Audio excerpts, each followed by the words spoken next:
Okay, welcome back, and now just waiting for the state of play to start. I will. Let's just open it on YouTube.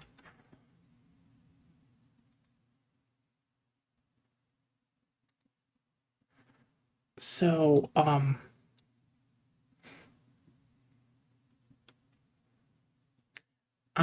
okay, so this actually is the stream. You know what? Then we should probably rather watch it on Twitch, because Twitch is genuinely a bit better when it comes to streams. 1080p.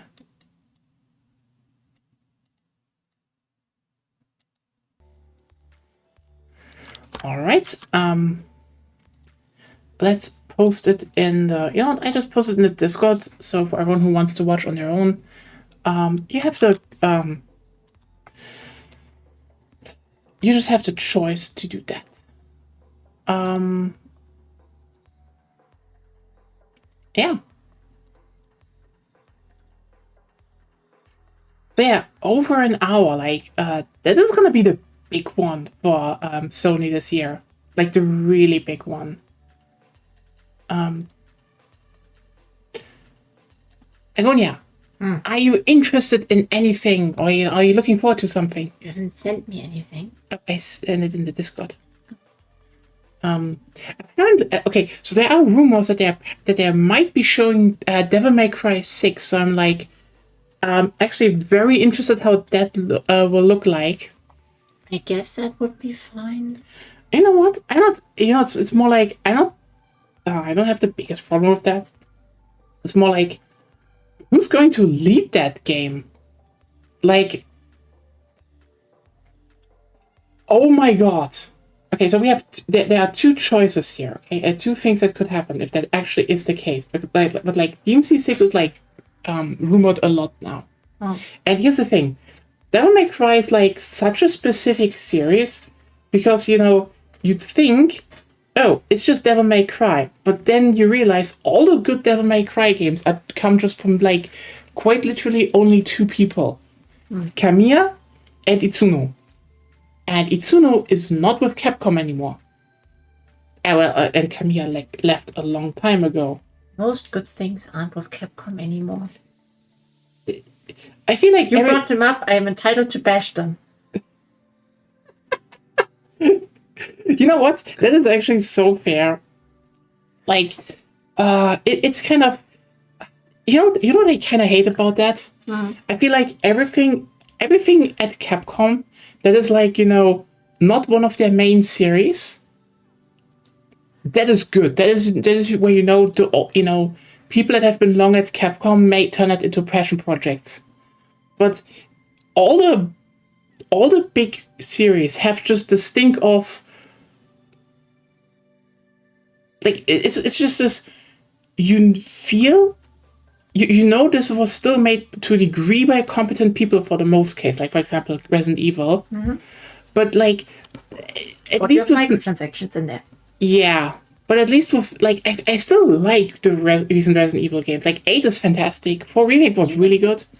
That's why you call it stink. Yeah, because the microtransaction stink there is pretty disgusting, especially since they're pretty much useless, and it's a fucking single player game. What the fuck, Capcom? It's such a scam.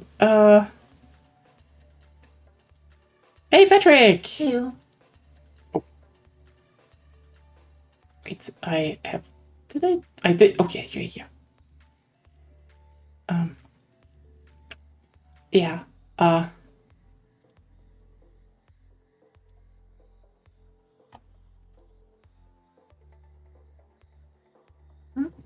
What?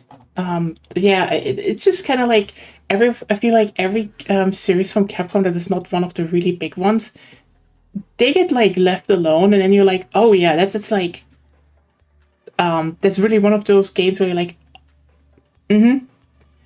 you see the long-term knowledge just flowing in. That's actually like why I'm very much interested in Pragmata, because I played the demo and was like, okay. Yeah, it looked good. Some old people are doing something weird and it works and I love it. I'm waiting for Capcom to relearn how to make a Monster Hunter. You know what the sad part is here? Won't. I feel like Monster Hunter is actually being held back by one person. Mm-hmm. Okay, so basically, the guy that overlooks the Monster Hunter series. And like, I'm not saying, you know, I feel like he just really lost touch with what the series is or what the series should be. Because from what I know, he's also the son of the CEO, like literally the owner of Capcom. Mm-hmm. So he has influence, and so he's probably not held back by his dad. Yeah, which was probably one of the reasons why Monster Hunter stayed such a big thing, even though it was like Monster Hunter was like a really, really successful series on handhelds, especially. Like they stood out. Like they outsold most Western RPGs on consoles. But I think like literally with World, he lost the plot, and I feel like the people behind the scene are just not allowed to do shit now. Because, like, remember, Wilds dropped off a cliff in sales, a thing they acknowledged, they had to acknowledge. And yet he still is like, oh, you know, people loved Wilds due to the story. I'm like, I am very, very critical of, like, what the expansion you just announced, they just announced they're doing an expansion, how that is going to be like. Because either you keep doing what he says you should do, and it's going to be a fucking wake-up call, or you realize you should maybe rebel a bit against your boss. Because also, Capcom has, and like, I need to be clear here. Capcom has been farting out ports of their old games for since 2020 en masse. Except Monster Hunter. And like, keep in mind, that is like weird 3DS, like weird DS games just getting re-releases on PC. That's like, oh yeah, all the really old really old Resident Evil games. Yeah, they're on GOG now, which is like really cool. Dino Crisis, yeah, you can play it now again. It's on GOG now, and you're like, oh, so they do care. But where's Monster Hunter? Because like I know you can't do all the Monster Hunter games. Unite got an iOS port, I think. That was over a decade ago. Yeah. It was ironically still when it was relatively fresh. But yeah, there's an HD iOS port. And like I still say the four games they could put in a collection and everyone would be happy are Unite, 3 Ultimate, 4 Ultimate, and Generations Ultimate. That's like all the games they need. They do not need to do all of them. But he was actually asked in an interview about it. You know what his answer was? Mm-hmm. We would need to rebuild like all the online capabilities, so it would just be like a completely new game. So we just rather make new games. And I just sit being like, what a load of bullshit. So first of all, and I'm going to be very brief here, crossplay would be nice to have on Monster Hunter games, old Monster Hunter games. But even then, all the games I said will run on a shit garbage PC. Because the highest one that we have, the newest one, is Generations Ultimate. A game that, for some reason, you know, it came out on the Switch and is for some reason locked to 30 FPS. It's unlocked on the 3DS and reaches 60 FPS on the new 3DS at times. What the fuck, Capcom? Anyway, so again, those also, games will run. Steam's online infrastructure they would use. I mean, what is it? Yeah, what is this problem here? It's just like, oh, we need to rebuild the online structure. You mean that people open up lobbies like they did in World, like they did on the on the Switch with Generations Ultimate, like they did always. You don't need to remake Loglag. You should remake Loglag. That's another point. But anyway, you don't need to. Like, what the fuck is that excuse? By the way, Patrick, if you've wanted to say anything for the past minutes, you are muted. Somehow. Not on our part. Probably Discord. Oh, yeah, no, that's fine. Sorry, I'm just chilling over here and just like finishing up an email real quick. Yeah. No worries. We don't want to pressure you. It would just be very funny. I had 2 job interviews today, which is just like, it's a lot of interviews to have in one day. Oh yeah. Hope you went I'm well like though. exhausted.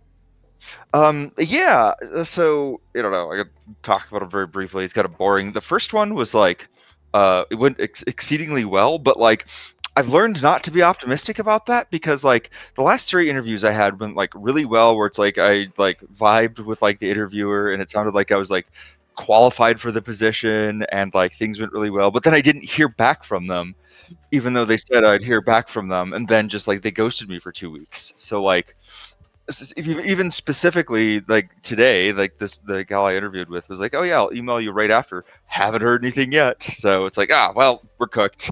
So it's like, I think like, interviewers like that should be legally obligated to say the truth. Yeah, I was like, how is that legal? And I'm like, oh, the USA.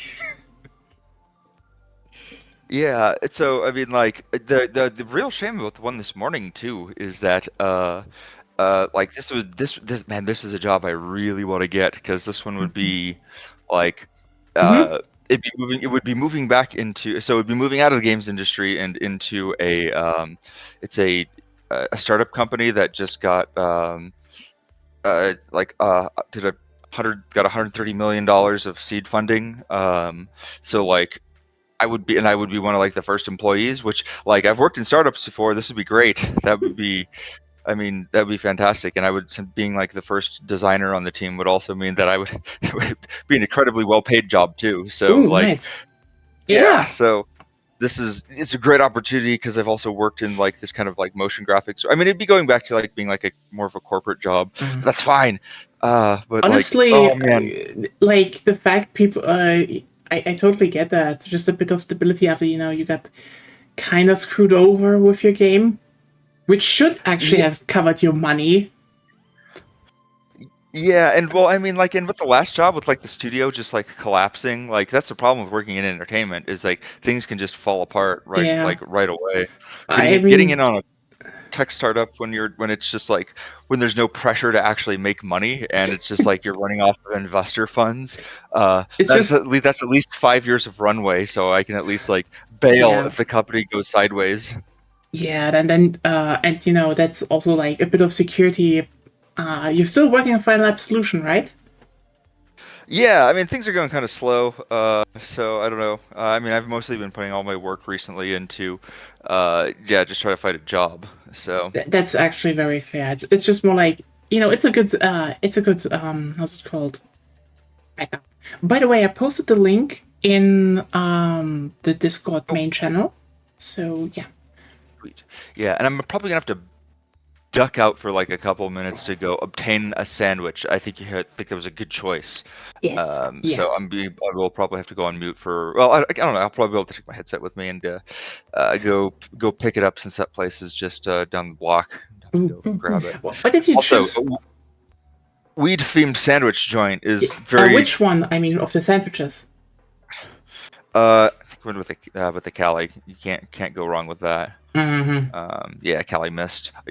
That excellent. Really sounded good. It's like spice and some good stuff, and like, I was like, that sounds good.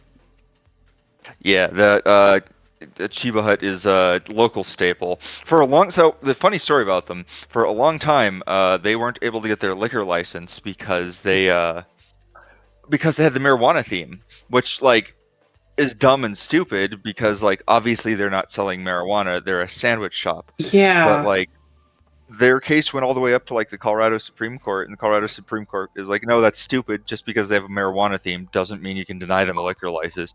They're allowed to serve alcohol. And this was before marijuana was legal in Colorado. Yeah, so like this is.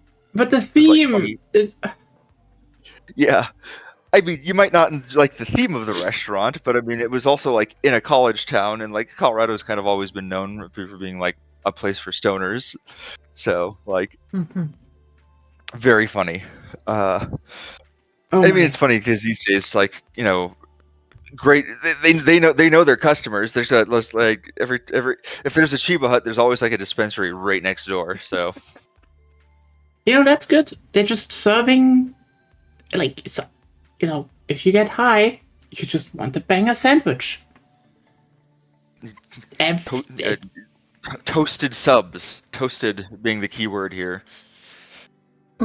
Ooh, toasted subs. That's an interesting. Yeah. Okay. Fair. Yeah. That. I mean, I make us always sandwiches for breakfast, and today because I was at another store yesterday, and I was like, ooh, they have bagels. So like I used bagels for the sandwich bread replacement. Like, bagels are so good. I wish they were easier to obtain, yeah, but they get easier to obtain nowadays, which is good. Okay, so actually it's starting in, well, less than a minute, so let's tune the music up.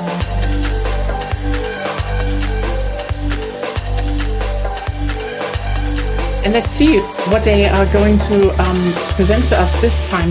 This is the big one. I haven't seen anything that interests me in years, basically. I mean, you know, or maybe God of War 4 if it doesn't.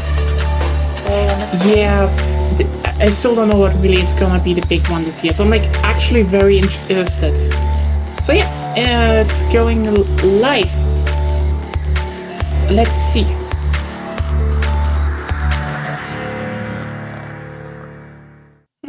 Okay. I'm in too many servers right now.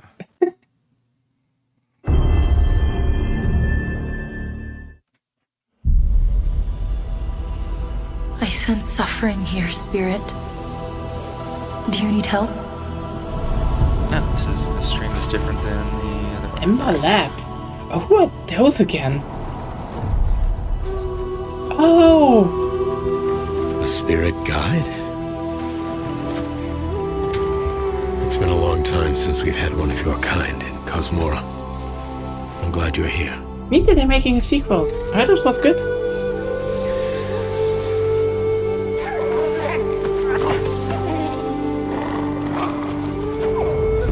That temple has been sealed as long as I can remember.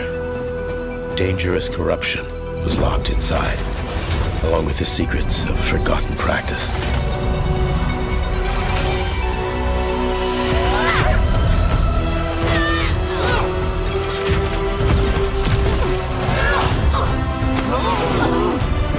That part of the footage was weird.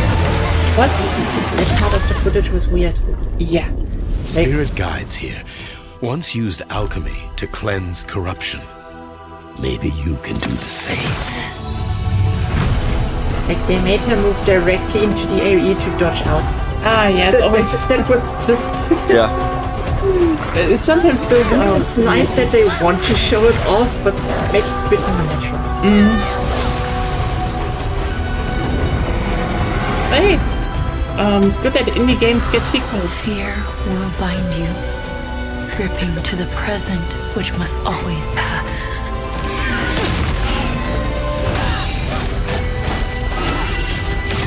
Regret will bind you, longing for the past you cannot change.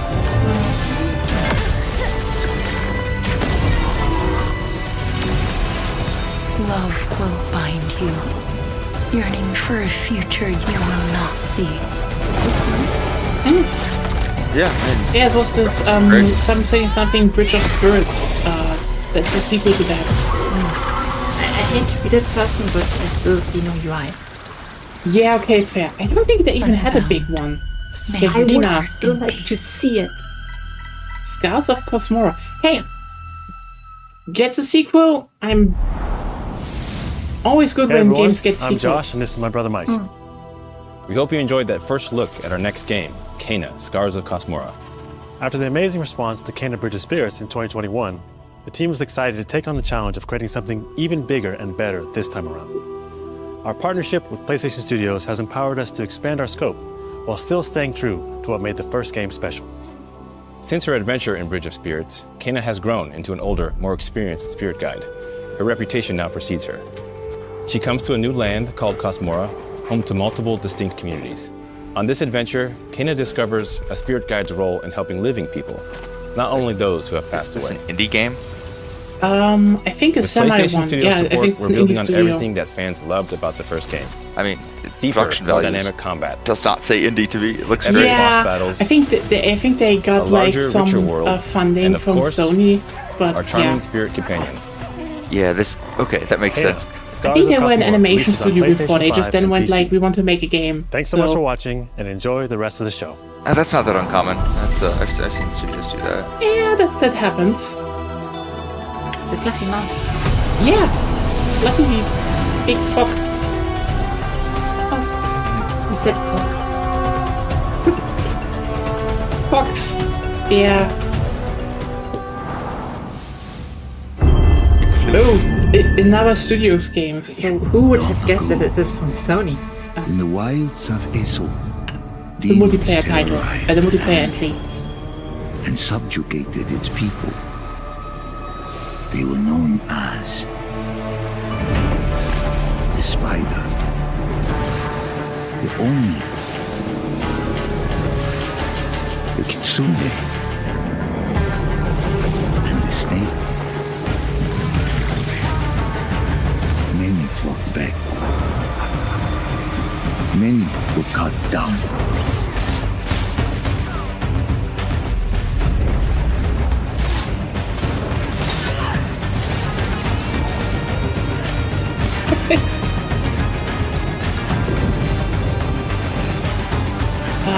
Sadly, no. Lena said it's Neo 4. It's just Ghost of UK Legends.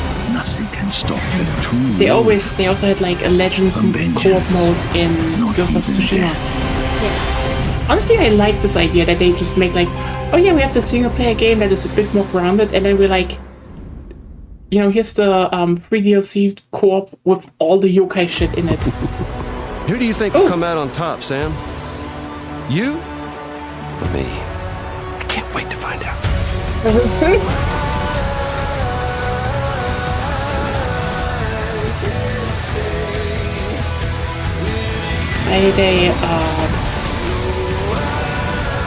They should have done that.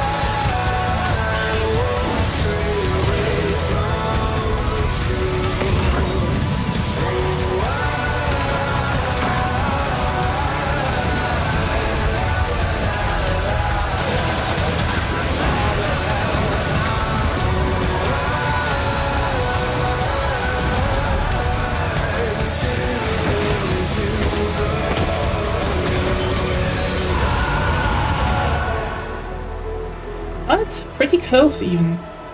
Kept you waiting, huh? He keeps doing that line. God damn it, Kojima.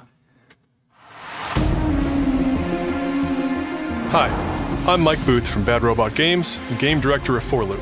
J.J. As a game Abrams has designer, a a core game goal of production mine has studio? always been to Yeah. make game experiences that offer know interesting that. surprises and unpredictable moments that never get old. The result is 4Loop, an emergent, challenging, 4-player combat sandbox where you and your friends like succeed finding out with that Wes cooperation Anderson has a and game production improvisation, studio. and where no two runs are ever the same. That's I mean, it's interesting. Annapurna Interactive. I mean, that's Annapurna Interactive. They were responsible At the for heart yeah. of 4Loop is a You know them. probability They've map, done a lot of which cool combines games. alien technology Yeah. and human ingenuity to plot your best path forward to defeat the invaders. Each node represents a different mission with its own risks, rewards, and surprises. Everyone votes to choose the next mission. Once you've chosen a node on the probability map, your team will teleport into the mission. You may have to collect mission-critical resources, or even rescue survivors that can offer cool upgrades for your gear, all while trying to avoid the alien forces constantly sending drop pods and kill bots to stop you. We've worked hard to ensure that there are tons of items to choose from, and a lot of strange creatures and mysterious things to encounter. For example, this weird alien plant is called a blink root. where you can collect a blink berry, which will teleport anyone who touches it to a random, distant location. All the various enemies, weapons, items, and mission objectives are all designed to interact with each other in dynamic ways that create emergent gameplay and endless, replayable chaos. That means your decisions really matter, and creativity and improvisation are key. We really want players to try things says your and think decisions outside the matter, box, take a shot. like hacking an alien terminal. What is this? Provide What is intel this? to the rest of the 2008? team, Stop or it! being bombarded by killbot drop pods. Also funny to check barely at your escaping friends. with your life. Yeah, you know, I'm totally down with the whole. And if you Here's do a lot die, of weird don't shit worry. you can just so long use. as one of you makes it back to home base, Yeah, you'll be reprinted and ready to try again. That might actually be a The very home fun base co-op is a game. place for your team to readjust their strategy, This looks awesome. evolve I your don't even loadout, and choose rewards from an increasing like array weird. of powerful gear and upgrades. Each act of the probability map culminates in one of multiple boss battles. This is the Scanner Boss, a huge geologic surveyor that scans the flux deposits. Fighting a Rubik's Cube? Its scan fields are very lethal, creating a dynamic obstacle course of lasers to avoid while attempting to destroy the boss itself. Because the scanner's body rotates like a 3D puzzle, you want to spread out and attack it from all sides. All, of course, while avoiding the slow-moving, lethal The scanner laser box. I mean, the scanner box. That's a good one, Lena. Our goal here is to create something new, where every run has you yelling and laughing and saying, "I can't believe that just happened." We're currently in pre-beta, so there's still plenty of polish to come, and we need players like you to join us in upcoming playtests. Your feedback will be invaluable in helping us make this game Honestly, truly this great. actually looks like a fun co-op We can't game. wait for you to play it for yourself. Before I was like, I don't know Now, what they're going for, and go then when and they were like, fail oh yeah, you can to just save pick the up this shit, throw it, and teleport things randomly. Okay. They know a bit what they're doing there. It's a hint of something. Hmm? Oh! Hugh, look! What's this? Don't even know what to say. the Earth. They get it. They know what they're doing. Yeah. Ah, more pragmata. It's still coming. You really can make everything with lunafilament, huh?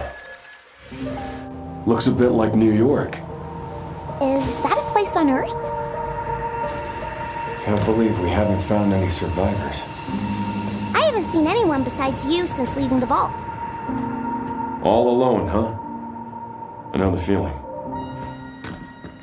Hey, Hugh. What were you like as a kid? When I was young, I was in an orphanage.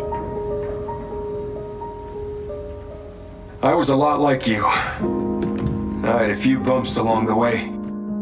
But I had someone looking out for me. And now it's your turn.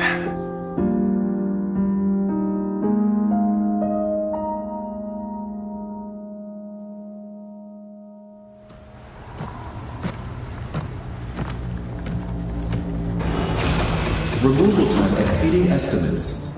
Deploying reinforcements.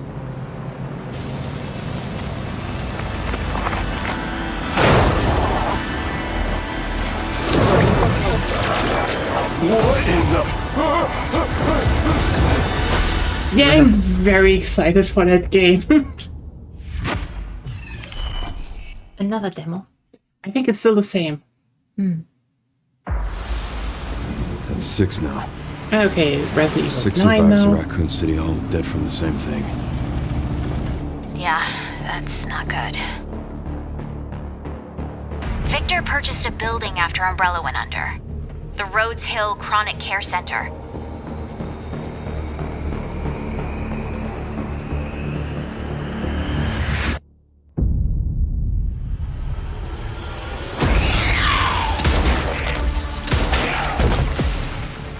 You okay? What does Victor want with you? What do you mean? He grabbed you for a reason. Did you find anything on Opus? Not yet. Nothing on the servers at the CIA or the Pentagon. You are an ignorant fool. Leon, we're running out of time.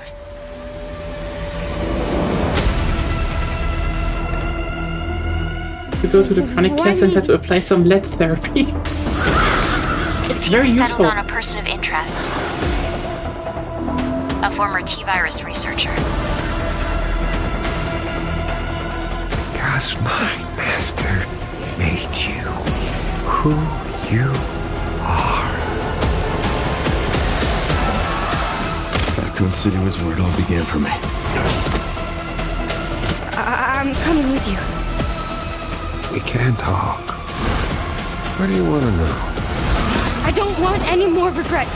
Whatever it takes, count me in.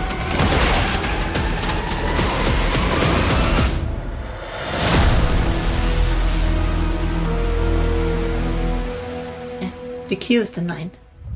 Yeah. It's been a while since you've been back there.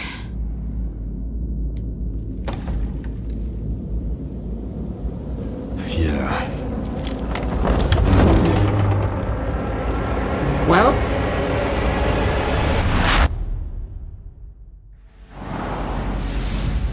Hi everyone, I'm Sean Benson. And I'm Sid Schumann. We're back with a new batch of games on their way to PS5. But before we begin, we wanted to highlight the upcoming release dates for we're both 15 Pragmata minutes and in. Resident Evil Requiem from Capcom. Both are coming soon to PS5 Before we with support begin. for PS5 Pro. We haven't even started yet. Yeah. Now, let's return to the dark world of Nosgoth with an announcement for fans of Legacy of Kain. Okay. 2003's Legacy of Kain Defiance is being remastered by Crystal Dynamics and will be available to pre-order today. The final chapter in the Soul Reaver saga brings players into the conflict between the vampire Kain and his betrayed lieutenant, Raziel. This remaster boasts updated HD graphics, a new third-person camera, and wayfinding level maps, as well as bonus features like character skins. Now, what do you have to tell me? Lost levels, deep lore, photo mode, and more. The digital deluxe version of the game includes promotional comics and a playable demo of Dark Prophecy, the unreleased sequel to Defiance. Given the choice, It's kind of interesting that they're trying to whether make to Legacy of rule Kain a corrupt thing and again. failing empire, or to challenge they're also not literally selling game. another throw against I Yeah. haven't heard or thought about this game in years. what was a king. Interesting that they had just put the unreleased demo in there. Legacy Which, of Kain you know, it's Defiance cool. That's Remastered good launches next month and will be available to pre-order preservation starting only if you today. pay more. Yeah. Brigandine Abyss is the latest installment in HappyNet's Brigandine series, which dates back to 1998 on the original PlayStation. This fantasy war strategy RPG tells the story of 6 heroes who rise against an empire invading with overwhelming power. 僕はキマイだ。マスターにより作られし戦闘兵器。 Enjoy deep strategic gameplay with over 100 You unit know- classes, including knights and new types of monsters. And countless Do you hours notice of when gameplay, a game with 6 trailer main starts and you just storylines instantly and know what side type of quests game it across is? 24 nations. 大陸の守護者たる私たちの兵をこうも大 That's real sicko shit right here. Brigandine Abyss launches this year, and you can wishlist it starting today. Now let's head over to Koei Tecmo Games in Yokohama for an update on the Dead or Alive series. こんにちは。 Dead シ or リーズプロデュー Alive? サーの林です。本日はデッドアライブシリーズが新たなアップデートとともに復活することを発表させていただきます。無限転身の名にかけて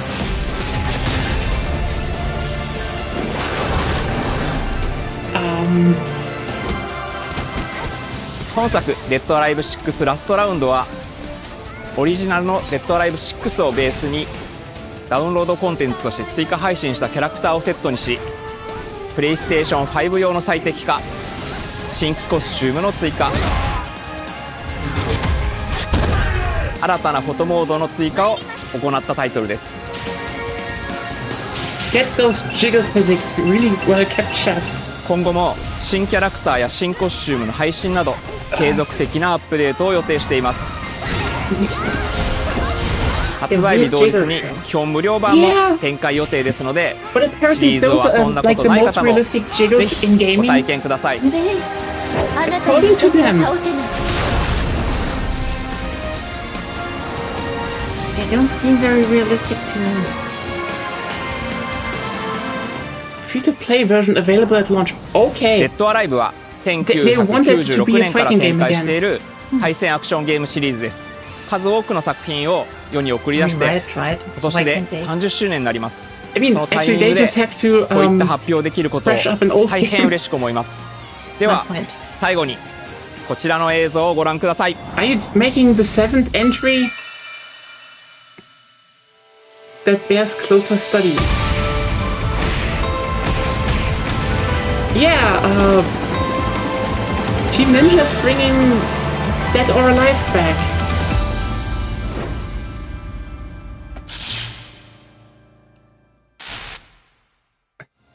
デッドアライブシリーズ最新作も開発始動しました。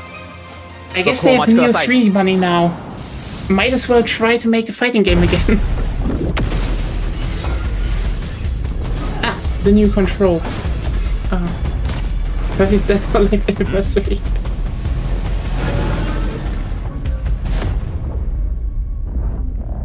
Oh, you know what? My brother brought Control for me, and I haven't played it yet. I really need to play it. It's a pretty good game.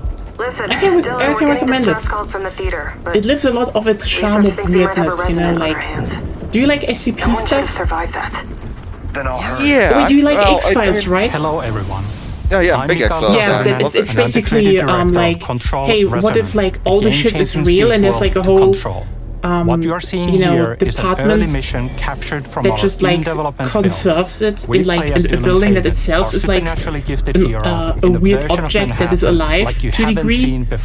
Also, the janitor might be the strongest being in the whole universe. An ability that empowers Dylan awesome. to seamlessly hey, mad respect for janitors. I used to be a janitor. Janitors represent. Yeah, they have a Finnish janitor, and he's just there, and quite literally, different forms of Dylan's main weapon. Basically, protagonist walks in, and he's just like, "Oh yeah, you're my new assistant." And but then it turns out like the janitor might be also a representation of the building, which might be the World Tree, which it's that kind of game, you know. You love to see it. Ati is amazing, yeah. I guess it falls under New Weird. What? Falls under New Weird. For me? It is New Weird, yeah. You'll know it when you just try to stay alive out there. Okay? Control is very much New Weird, and I fucking love it for that.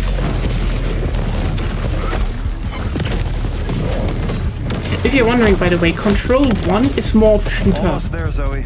Like that's the whole point. Like you go into Control 1, you're the sister of him, and you go in a building and shoot things. Control 2 is you're the brother and you go outside of the building and you smack things.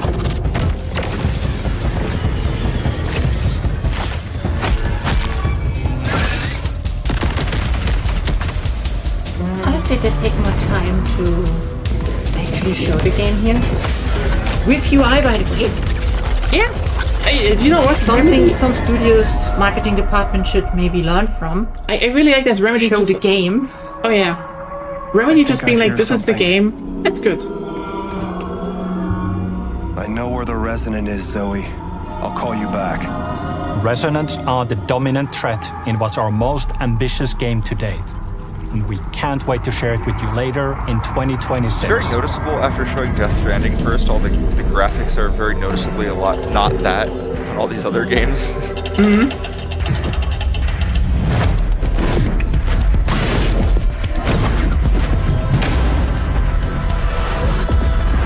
The Resonant. It's not Resident, Lena. It's Resonant. That's like in the subtitle. Long ago, the Resonant could also be evil. You were made for this night. Oh, that game will not run on PC. Half human, half angel. They call you sin. I call you salvation. Okay. Moon Crusader. Oh, okay. Okay.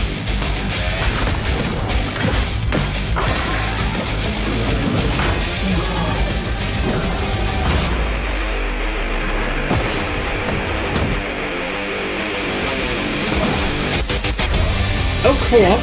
Okay.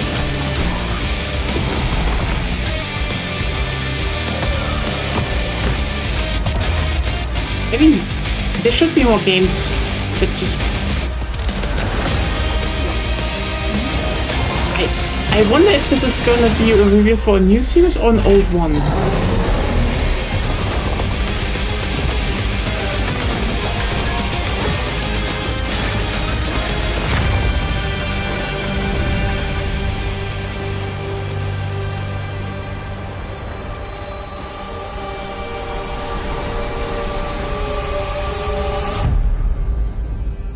Okay, that's just something new. Co-op game. Looks good. It's Resident Evil. Ah, the Game Freak game.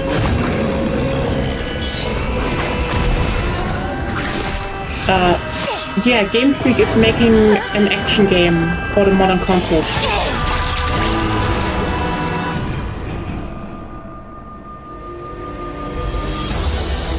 本題だ、巡回。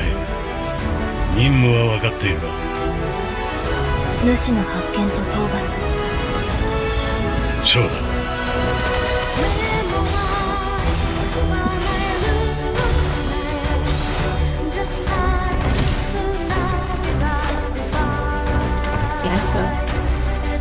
What? Panther. Yeah.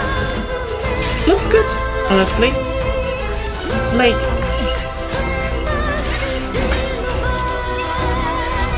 I feel like people really forgot that when in the Pokemon calendars this game take place. I think people really forget that Game Freak just like decides every 10 years or so, like, we're just gonna make a game that's not on Nintendo consoles. And usually it's really good.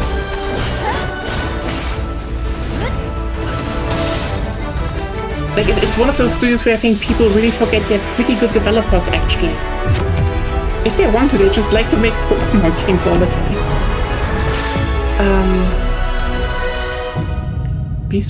I'm wondering if this maybe is there about to maybe, you know, expand and go a bit more away from Pokemon, actually. That's a fluffy wolf, though. We appreciate fluffy wolves. Thanks to Fictions and Game Freak for that new look at characters and combat in Beasts of Reincarnation. It's coming to PS5 this summer. Yeah. Our next title debuted 3 decades ago alongside the original PlayStation, and it introduced the world to an iconic character. Today, Ubisoft and Digital Eclipse celebrate that legacy with Rayman 30th Anniversary Edition. This digital museum features 5 playable versions of the original game, including the 1995 PlayStation release, enhanced with new accessibility options. Discover the secrets behind Rayman's development through a long-lost playable prototype, restored for the first time. Plus, an interactive documentary packed with unseen design documents and never-before-heard insights from the original creators. Okay, that's cool. Et à un moment, c'est Sony qui arrive en disant, bah voilà notre console, on va révolutionner le jeu vidéo. Rayman 30th Anniversary Edition comes to It's kind of funny PS5 when you digitally think about like starting this. tomorrow. Oh, we're going to While physical revolutionize. editions will be available June 26th. We're going to revolutionize video gaming, which sounds pretentious, but they did. Mina the Hollower is an action-adventure title from the creators of Shovel Knight. Take control of Mina as she charges into a bizarre mission to save a cursed island. Weird. Get disconnected. Oh, there we go. Whip foes into oblivion, burrow under hazards and monsters, and hunt down secrets in a pixel-perfect love letter to handheld gaming. Hey.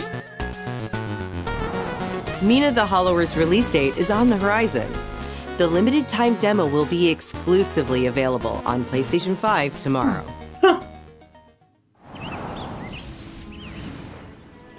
Set years before the events of the original game, this prologue tells the story of how Alba and the wolf cub Neva first met. Alba must earn the young wolf's trust and guide her through the blighted wilderness. Together, they will face new enemies and endure perilous trials, while confronting a monstrous force that threatens to tear them apart. Players can look forward to using new gameplay mechanics in all new locations.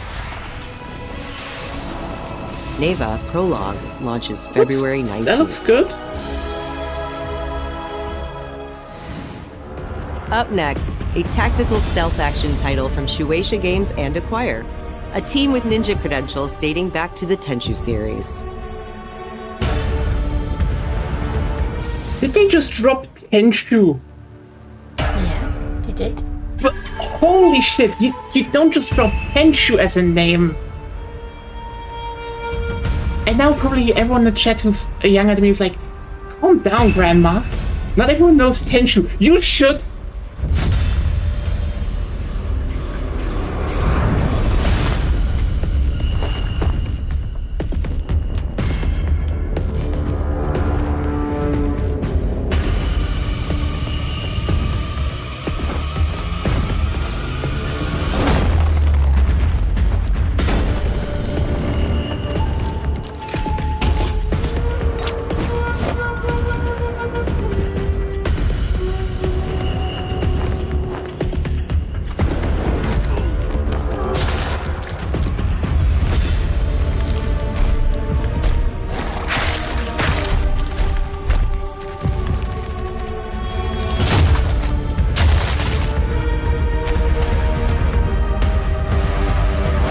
Okay, and honestly, it looks really cool.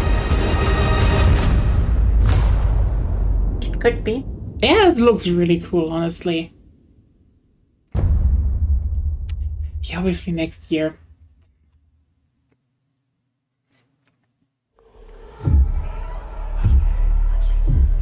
Ooh, hot.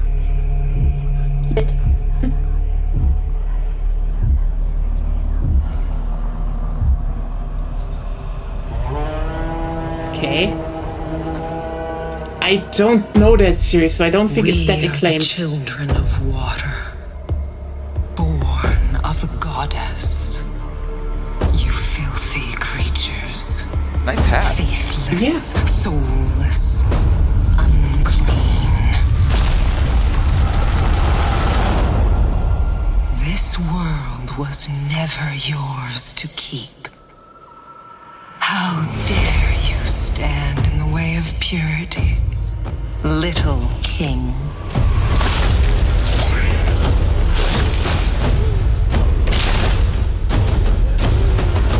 South Korean. Yeah, no one I have probably not heard of it. Is that a chicken? I'm more on the side of whoever sent the idea. Yeah. I did not expect buff chicken.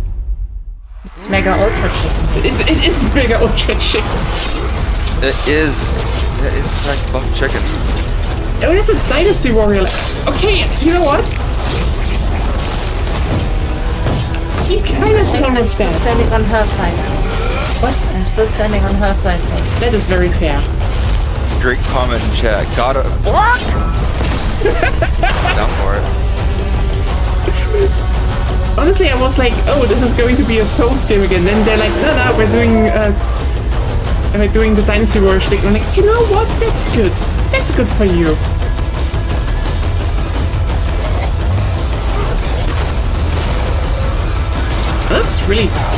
Looks really good. So,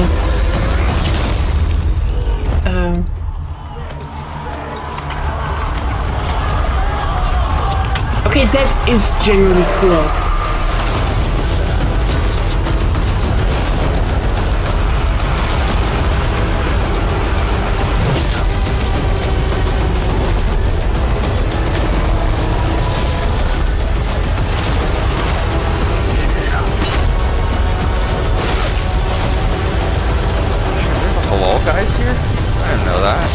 Do you have to get to play as Foghorn Leghorn here, or do you get to choose? That's a good question.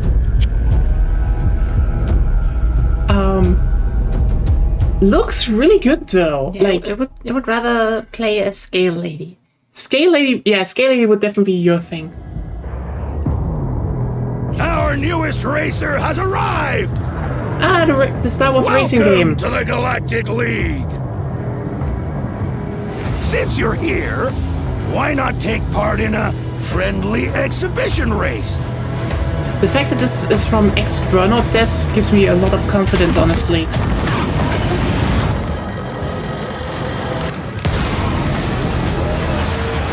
Yeah, okay. See, that's the shit you want to see in a Star Wars racing game. You know, this is pod racing. This is pod racing. Oh, hell yeah.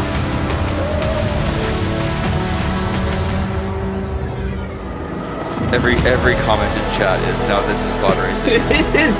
It is pod racing. Correct. Impeding! If they weren't holding me back right now, I'd have you frozen in carbonite! Oh, yeah. And it has attitude. I'm so down for this one.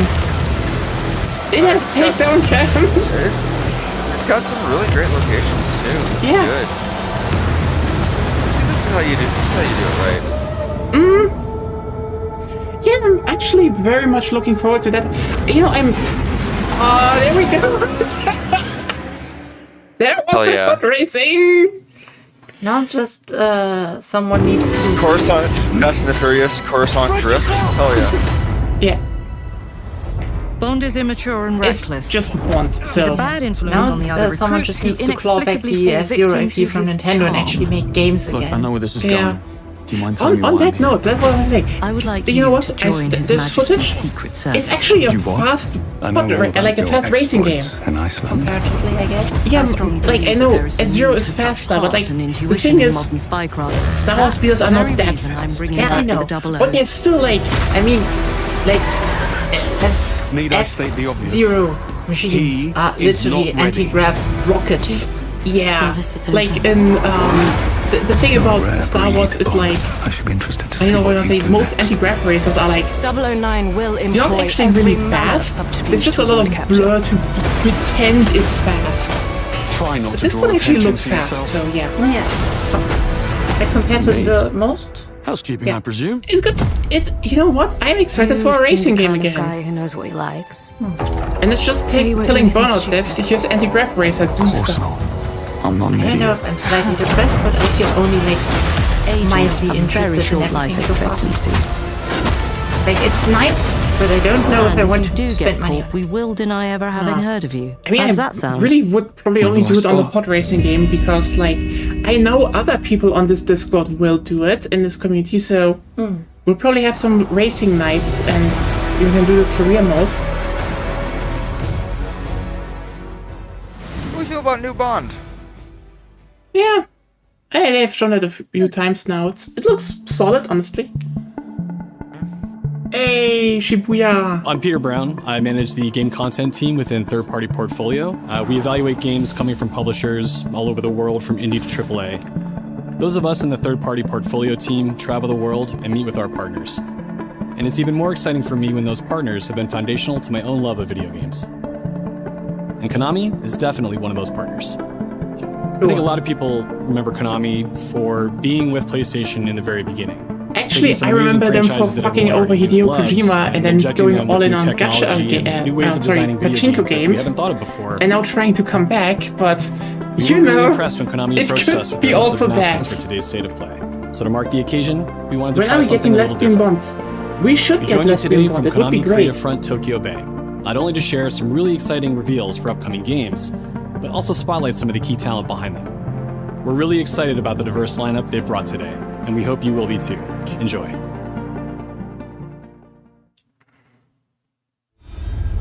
Fortnite 3. Oh, good. Konami, this is not your IP. I don't care. Master Collection Boy. Oh, that took you a while. Fucking Metal Gear Solid 4! I must do.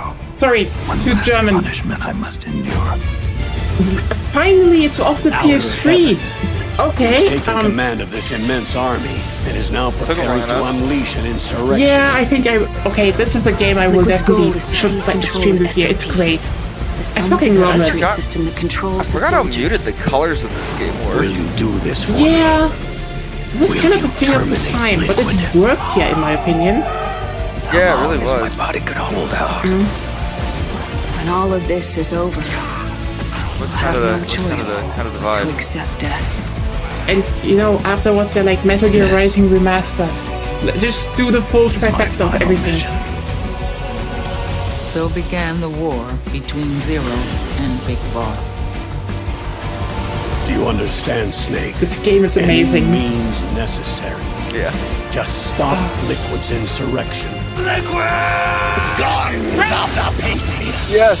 I love this game. Oh, yeah.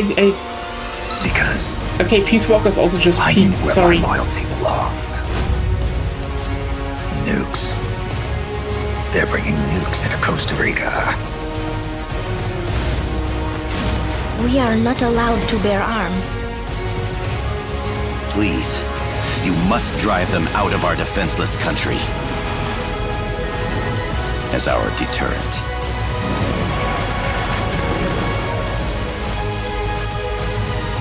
Yes. Simply said Jack. Over and over. Peace Walker's honestly really good if you've never played it.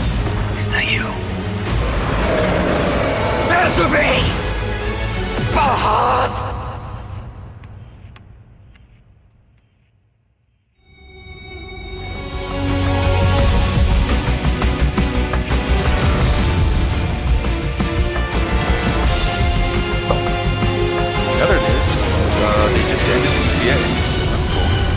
Oh, I didn't understand you. Oh, sorry, I just tabbed over to my screen. Oh, they just ended the EPA. EPA? Environmental Protection Agency. Not The agency surprising, sadly. メタルギアシリーズ制作プロデューサーの岡村紀明です。 the メタルギアファンの皆様、大変お待たせいたしました。プレイステーション3向けのみで発売されていたメタルギアソリッド4ハンズ・オブ・ザ・パトリオットがプレイステーション5でついに遊べるようになります。加えてプレイステーションポータブル、プレイステーション3向けに発売されたメタルギアソリッド They really are trying right now, but sorry, yeah, I don't care. You have no rights on the IP. It's Hideo Kojima, and you fucked him over. Just fucking get normal with him again, and just let his name again on it. 現在発売中のメタルギアソリッドマスターコレクションボリューム1につきましても最後のアップデートを実施いたします。初代プレイステーション向けに発売されたメタルギアソリッドには高解像度設定を追加し、ご覧のように映像が美しく文字も読みやすくなりました。またメタルギアソリッド3スネークイーターについてもさらなる高解像度化を実現しております。本日よりアップデート配信開始となりますので、この機会にぜひメタルギアソリッドマスターコレクションボリューム1も体験してみてください。さらに、今回の発表を記念いたしまして、メタルギアシリーズの始まりの物語メタルギアソリッドデルタスネークイーターの特別なセールを実施しています。 50% オフ、大変お求めやすい価格で購入できますので、この機会にぜひ楽しんでください。これからもメタルギアシリーズの展開にご期待ください。そして最後にこちらの映像をご覧ください。 They should just do Rising again. Everything they try to do with Solid again is just... No, sorry. I really don't care. Like, they can't make a sequel to anything. Yeah. What?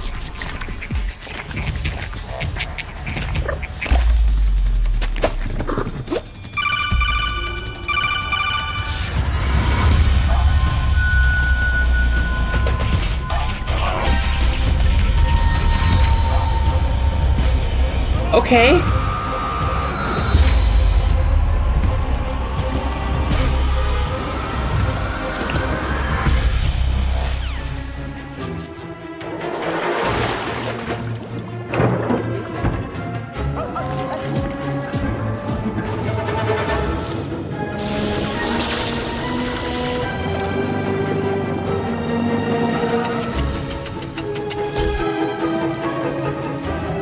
Honestly, it's about time that somebody made this. You guys know about octopuses, right? Yeah. It looks like, fun. Good at this shit. Oh no, they gave the octopus a mech suit. I don't think I'm in favor of this.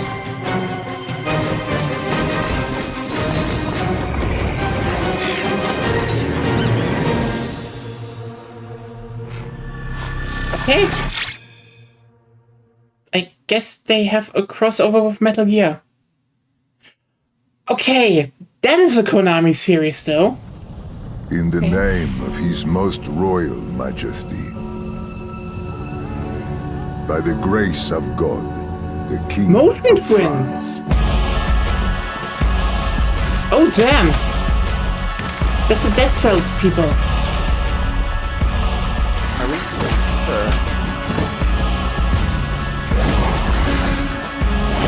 If I had to guess, I mean, Castlevania roguelike. I mean, they already work together, but it could also just be a normal one. Not with the... Yeah, I saw that. Well, it could still be an upgrade, but... Yeah, I mean, you know what? I'm actually... They gave Castlevania to a worker co-op. That's good. I probably will make them money.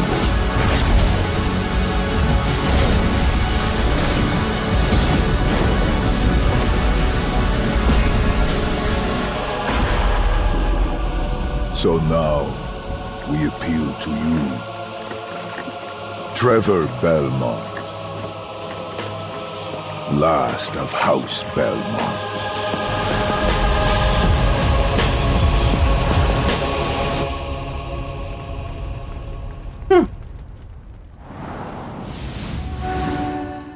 ご覧いただきありがとうございます。キャッスルバニアベルモンドカースプロデューサーの谷口勉です。今回見ていただいた映像はキャッスルバニアシリーズ40周年記念第1弾となるキャッスルバニアベルモンドカースのアナウンス映像です。これまで我々のチームは多くの方にキャッスルバニアに触れていただきたいという思いでシリーズの過去作を最新ハードでプレイしていただけるようにいくつかのコレクションタイトルを配信してきました。また、多くの素晴らしいパートナーとコラボレーションにも取り組んでまいりました。そしてやっと本日新しいゲームについて皆様に報告できるところまで来ました。そのことがすごく嬉しいです。今回のタイトルではイビルエンパイアモーションツインという才能と情熱にあふれるシリーズへの愛を持ったスタジオとともにプロジェクトに取り組んでいます。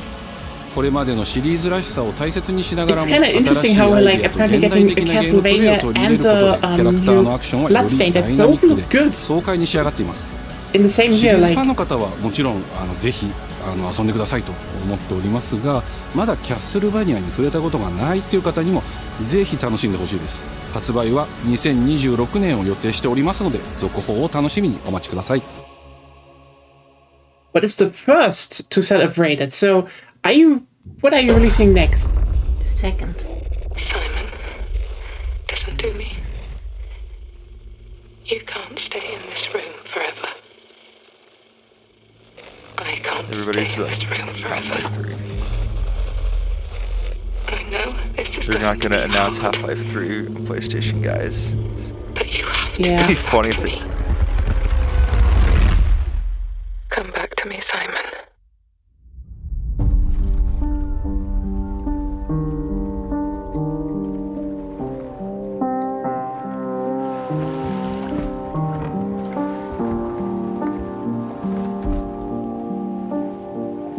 Okay, is this another Silent Hill game or what? I woke up in the water again. But looks very Silent Hill-y. This time it's different. Okay.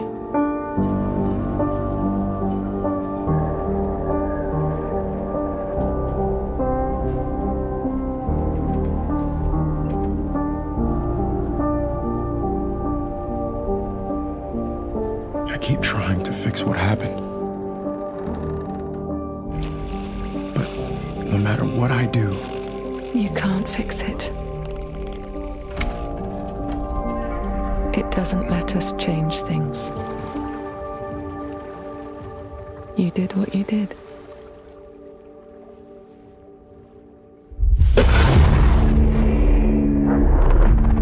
Okay.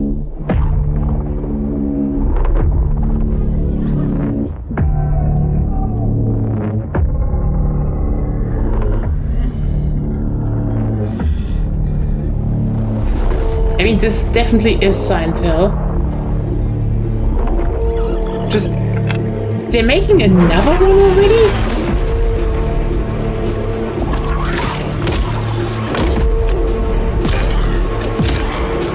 Okay.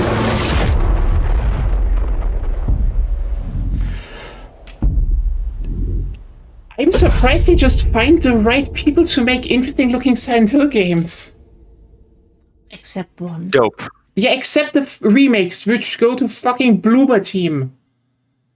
Like, what is going on at Konami? A world shrouded. But yeah, by that looks good. Like, the first person single, I'm down. Drops of light that bring death as they fall. It's so funny how Metal Gear is like the one series that really feels scummy and out of place at Konami, but they're like trying so hard because it made them money. But then you see Castlevania and Silent Hill games like, drop it, Konami. You have good other series. I love all the people in chat being like, when are they going to announce Chess 2? Chess 2's already out. Yeah, the new... why to say this, but the new Silent Hill game looks really good.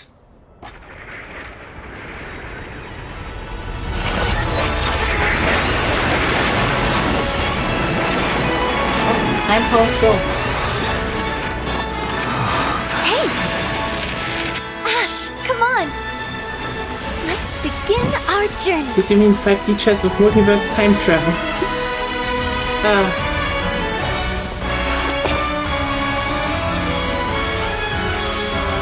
Okay.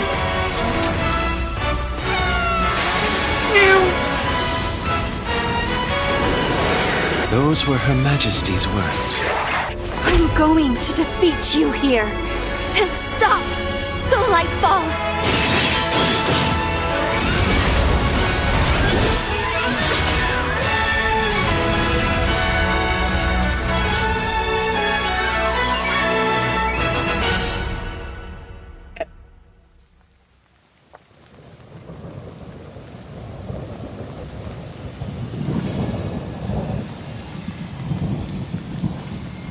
Chinese Kingdom Hearts. You know what? It's kind of funny how much they are just like, oh yeah, here's Metal Gear Solid, and like, and then they're like, here's a good game, here's a good game, here's a good ティザ game. ートレーラーの方はいかがでしたでしょうか。レブノワールは完全新作の JRPG です。私自身を含め JRPG を愛し続けてきたメンバーが情熱を持って開発したタイトルとなります。仲間との出会い、成長、そして JRPG には大事な心揺さぶられるような展開、こちらを大事にしてナラティブというものを表現しようと突き進めております。新しい冒険が始まるというワクワク感、ぜひ楽しんでいただけると思います。But like, it's so funny because they're like, oh, maybe Pachinko isn't making money anymore after the Olympics. Let's just refocus on video games again. And apparently they still have it. ぜひ、楽しみにお待ちいただければと思います。Because the people at the top were stupid. I know they're stupid, but like, it's so weird how Konami just is like, yeah, here's our lineup for the next years, and like, that's good. That looks genuinely really fucking good. You know?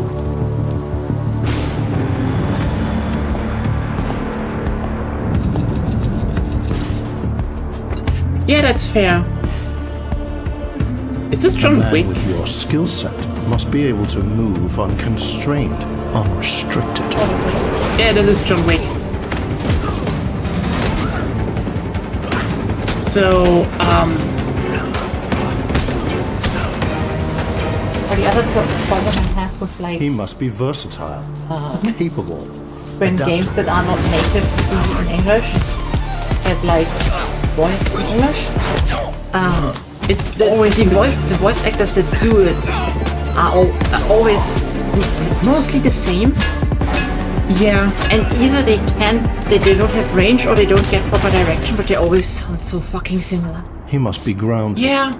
That's stable, kind of a problem. Constant. That video aged immediately.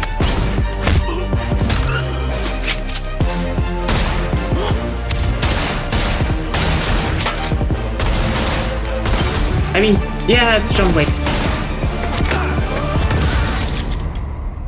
I just want to see how the gameplay looks. Yeah, that would be nice, right? I believe like, is this just even...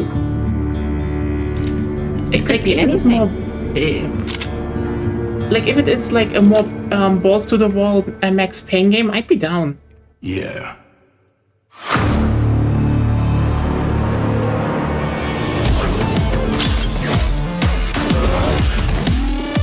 those are take your move. Okay, yeah. Montages.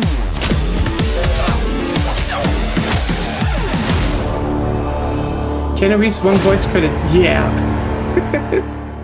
Yeah, I guess. Good morning, New Cascadia. Yeah, right. The game they had to redo all completely because they stole art. It's a lovely day outside. Which game? Marathon. Quiet. Oh. Very quiet. Yeah, they stole like the art from an artist completely, and then when called out, they were like, "Whoops, we need to take another year to redo all of it." A long time. Oh, that's funny. For those who did Yeah, that went really well. Restless dreams endure. So small among the stars. Breathe softly. Also, hello, a new marathon game? Yeah, it's an extraction shooter. And I am here to walk with you into its embrace. Who was asking for a new marathon? I don't know. Bungie apparently was like, let's make an extraction shooter marathon game, and This is General David Green of the new Cascadia colony on Tau City 4. Whoever's listening, whatever's out there. A new marathon would be a single player marathon. I'd be very down. Yeah, story-wise, it would be interesting. Oh yeah. Way out, way back. And Bungie can still write pretty well, but yeah. This is David Green. Tau City. I feel like I'm praying. I like the look. We've cool. had to do things to survive. Yeah, Things I never would it looks have. interesting, but it's just not my genre. That's the We're problem. monsters. Yeah, that's kind We're all monsters. They're trying to send Mandalore to the madhouse so we can put it was. I mean, it was actually pretty, like, nice on the game because, like, how the fuck would you even continue Marathon? And the idea of just people going through this shit show and finding stuff is not bad, but, like, nobody's gonna stop for it forward. Everyone wanted a single player game. Yeah. That's the problem. Marathon. Everyone wanted a single player marathon game. Mayday! Mayday! Mayday! Mayday! Mayday! Mayday!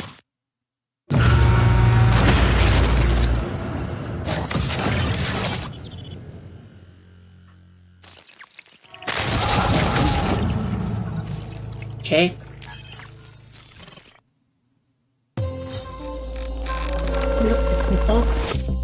Hey everyone, my name is Joe Ziegler and I'm the game director on Marathon. Today we're excited to announce our Server Slam from February 26th through March 2nd, where you can join us on Tau Ceti and help test Marathon on PlayStation 5 and other platforms. Our Server Slam features an introduction to the survival gameplay of Marathon, giving you a chance to explore the dangerous world of Tau Ceti and unlock rewards for the full release on Thursday, March 5th. For all PlayStation Plus players, we're also excited to share a collection of unique weapon charms that pay homage to some of our favorite PlayStation games, including Helldivers 2, Death Stranding 2, and Ghost of Yotei, all available at launch. Thing, right? I guess. From everyone here at Bungie, thank you for joining us on this journey. We'll see you on Tau Ceti starting February 26th. You need to play it to unlock stuff for the full game, and you need to pay for PlayStation Plus to unlock charms. They have everything covered. Yeah. Hey, I'm Brett. And I'm Kristen. Thanks to Bungie for that new look at Marathon, coming to PS5 on March 5th, with the Server Slam running February 26th through March 2nd. Now let's check in on what's coming to PlayStation Plus over the next few months. Up first, Marvel's Spider-Man 2 swings into game catalog next week. Developed by Insomniac Games in collaboration with Marvel Games, be greater together as Peter Parker and Miles Morales. Let's go! In this thrilling sequel, the Spider-Men must balance their personal and heroic responsibilities while protecting the city from iconic villains. All Miles talks about is how to be a better Spider-Man. How to help you. Marvel's Spider-Man 2 joins the PlayStation Plus game catalog on February 17th. I don't know. We should probably play the Miles Morales the PlayStation game Plus Classics catalog welcomes two fan favorites over the next few months, starting with Tekken Dark Resurrection, a fantastic fighting game that originally released on PSP. PlayStation Plus Premium members can expect to revisit this handheld classic in March. Who fucking remembers Dark Resurrection except me?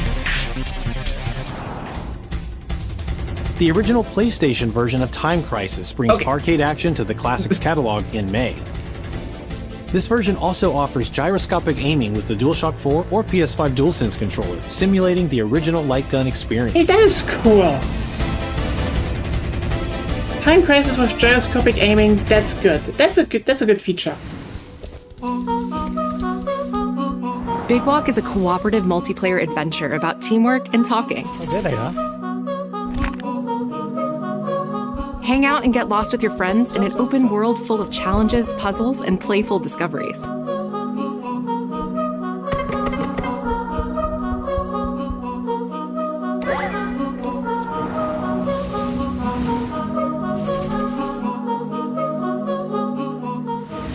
That's all for me and Brett, but we still have a lot more cool stuff to show you, including brand new Saros gameplay.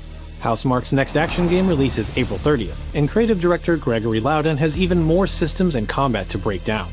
Let's take a look. Oh. Returnal was a surprise hit from what I know. Finishing the mission. Keeping people safe. Oh, Arjun. I know you better than that. Hey everyone, I'm Gregory Loudon, Creative Director at Housemarque. Today we're excited to show off our Comeback Stronger features and Eclipse gameplay running on PlayStation 5. In Saros, you step into the shoes of Arjun Devraj, performed by the brilliant Rahul Kohli, who is discovering the hostile shape-shifting planet of Carcosa. As you encounter a variety of ever more brutal hostiles, death is inevitable. And I love how blatant they are. But in Saros, death only means that you will come back stronger. Welcome to the passage. You are not on your own. Interacting with the survivors of Echelon 4 will help you understand the mysteries of Carcosa. Well, it's Carcosa. It's Carcosa! Like, what do we expect? They didn't all die. Some of them changed. I wonder what the final boss will be. Probably not the king. This is Primary, the voice of Soltari. Here you can engage with our permanent progression systems to upgrade your armor's attributes and acquire special perks. Wait, another meta progression thing. With Carcosan modifiers, you can adjust your experience by, for example, making hostiles tougher, weaker, or even removing the second chance ability entirely. However, all adjustments you choose must be kept in balance to ensure a consistent challenge level. Primary also allows you to teleport directly to any biome that you have unlocked. This means getting back into the action quicker. It also means easier replayability the further you get into the world. Using the teleport, you can now quickly restart the selected biome and get back to where you were. And now it's time to take another shot at what killed you the first time around. With a wheat bean sandwich. See you in a bit. Eventually, you come across an alien device. By using it, you discover that it calls the Eclipse. You sure that it's alien? I mean, it's Carcosa. Yeah. Maybe it's alien to us, but yeah. The Eclipse corrupts the world. You're humans in Carcosa. It's a complete escalation of our gameplay, our audio, and our visuals on Carcosa. Hostiles now shoot corrupted projectiles, which reduce your maximum armor integrity, but you can restore it by using your power weapon. Weapons and artifacts also become corrupted, which alters them in both positive and negative ways, which ramps up the challenge. We can't wait for you to play Saros when we launch on April 30, 2026.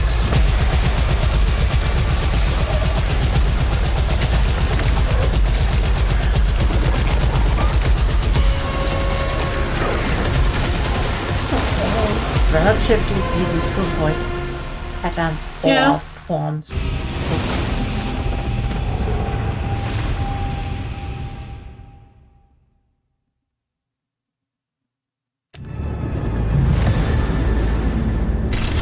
what?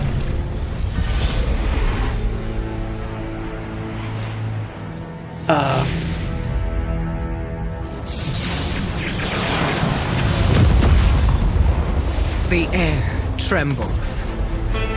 Mother Earth herself senses the coming battle. The world may hate us, we still have to save it. A true team is unbreakable!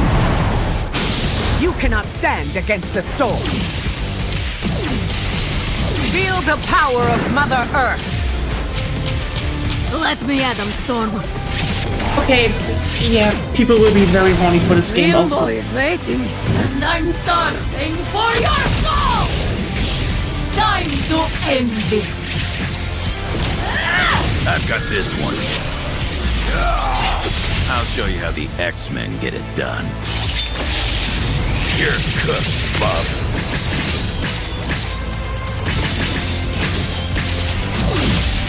Initiating attack.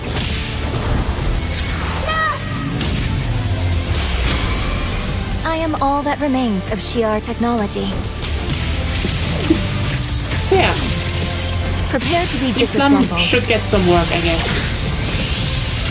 Surrender to avoid further danger. Let's finish this. We are stronger together!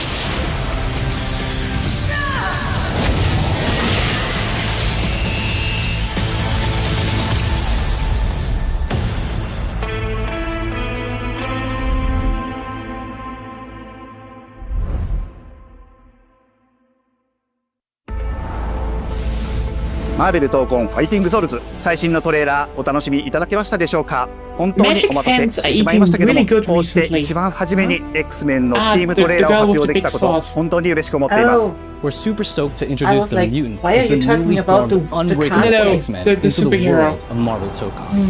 マジックは中間距離を大きな剣で制しながらテレポーテーションで裏回りしたりだと It's like one of 多 those 彩な designs トリ where ッキーな like 動 all the きをすること lesbians が are でき like, ます。 oh god. Yeah. Think of Wolverine as an unstoppable savage tank.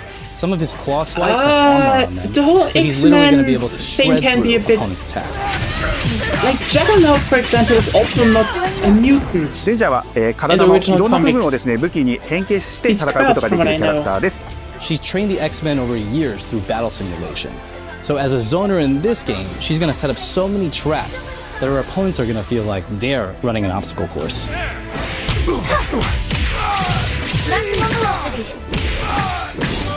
トレーラーの冒頭では新たに紡がれるマーベルユニバース闘魂オリジナルストーリーの映像を含めさせていただきました。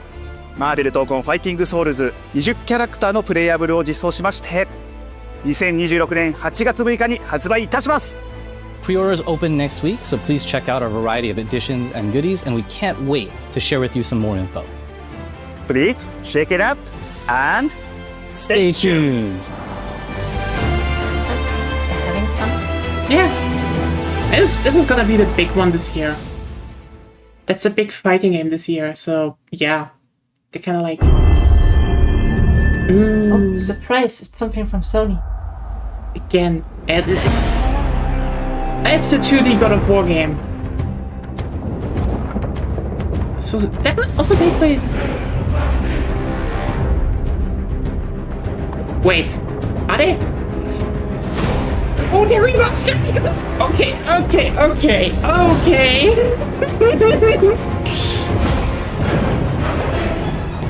Okay, sorry, I still have a soft spot for the series. Zeus! Your son has returned. Zeus doesn't have the... What? Zeus doesn't have the whole justification his father did. Wait, they're remaking them? Are they insane?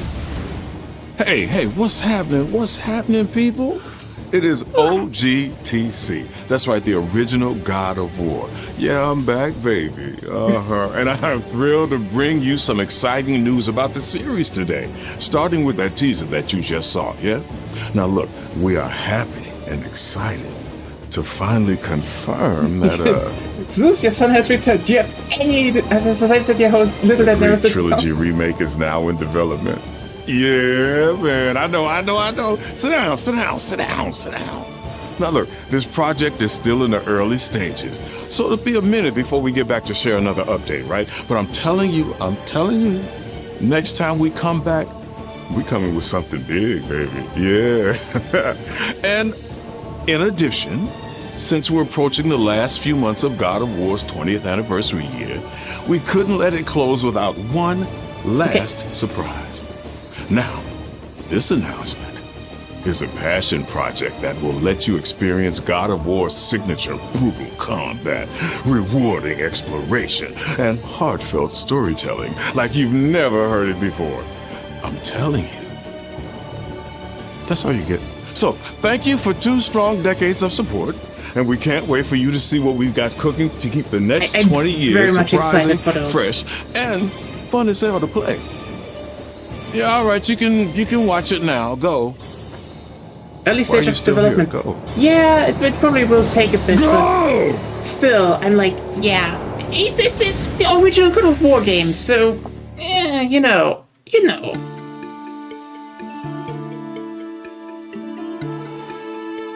So now it's the 2D game, I guess.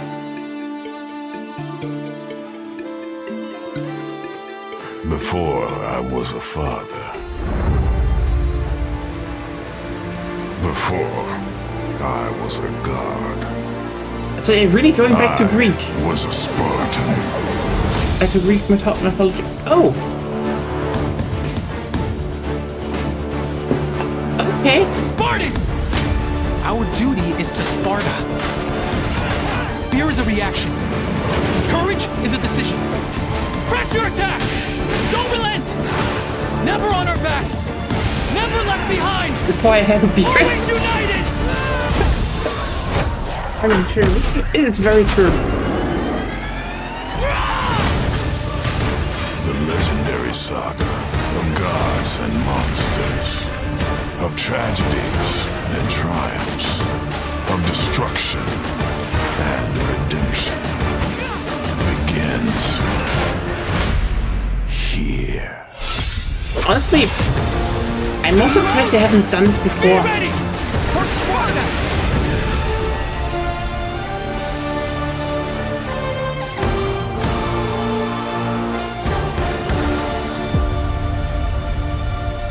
Hey, it looks good.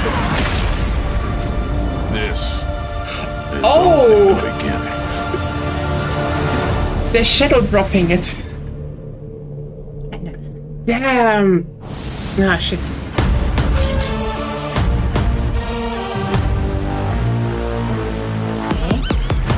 Pace breaker. Yeah, I think that's probably it's over. Oh. Probably when they usually doing that. I would say most of the games look good, or at least fine. Oh yeah, I don't think they had a show where we went out and we're like, well, that was a disappointment. I'm not feeling much to any of it. Sorry, but I'm not feeling much to any of it. Yeah, I mean, I'm also like none of those trailers grabbed me and made me like, I want to experience this.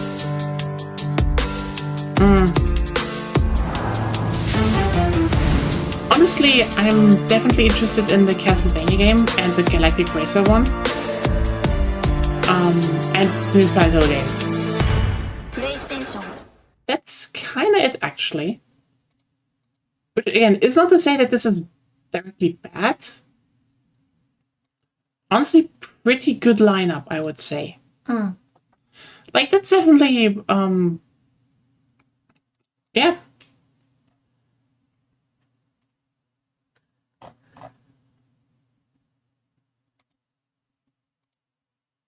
So, I got to. You know what? It would be so funny if they just announced something new, but nah, that studio is sadly that is dead. Is it sadly? You know what? I still hate it when devs lose their job, but I also said like, how the fuck did you have no contingency plan on what if it went bad? Because, like, I'm gonna be honest with you here. What if it doesn't make a lot of money on release? like, here's the thing. I know people keep saying this was Keely's fault, but like, here, let's just be realistic. No. Not in hell. Like, I know people like to shit on him, but let's just be realistic for 1 second here. Contingent plan of companies is we will just fire a bunch of people. I mean, that basically happened, which is just kind of more stupid when it happens to an indie studio. But yeah, like the thing is, they wanted to shadow drop this game. Imagine if they did. Just think about it for a second.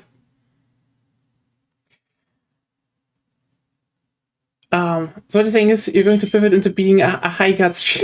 No. I've actually wanted to try it. Haven't done it. And listen, all I can say about what happened is they only got this much attention because, again, Keighley put their name on the map. Then they completely wasted that by just not talking to people because they were like, "Oh yeah, we're taking the trailer, but we still want to do the whole shadow drop thing," which again is stupid because again, it only worked for Apex Legends because I will repeat that it worked for Apex Legends because Titanfall was already something people associated with. And EA had a really big marketing machine, so they were actually putting everyone on the map with that.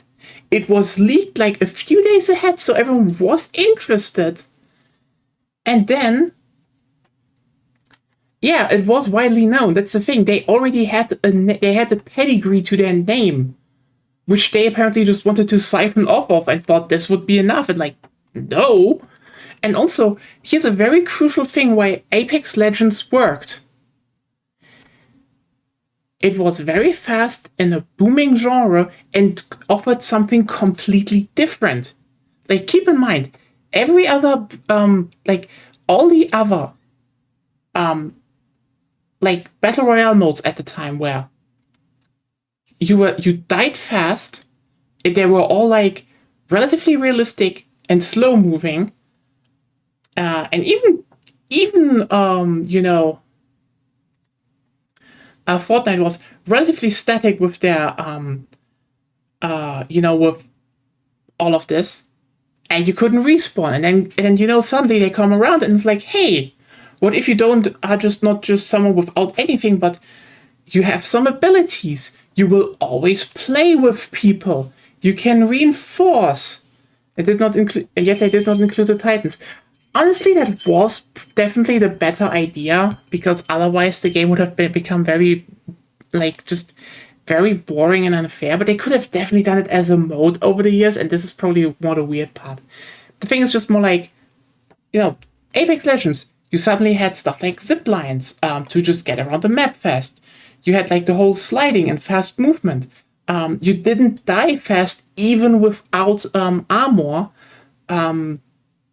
And again, you always had a team. You didn't drop in alone, and you had abilities to,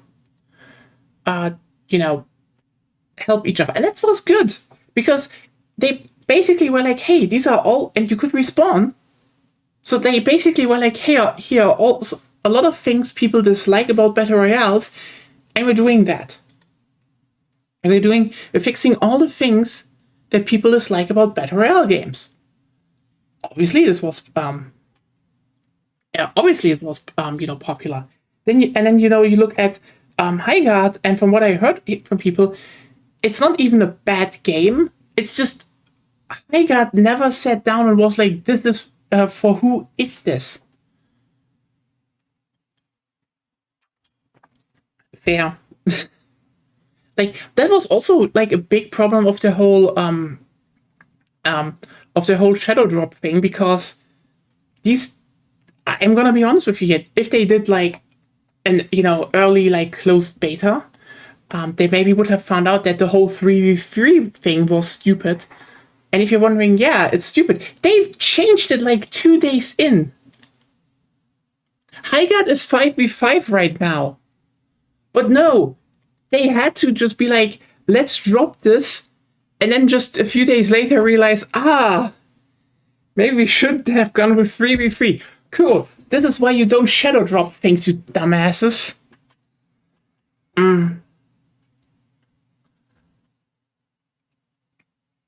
Yeah.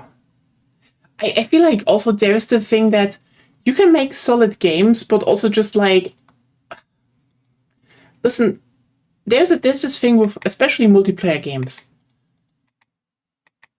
How do I put it in the best way?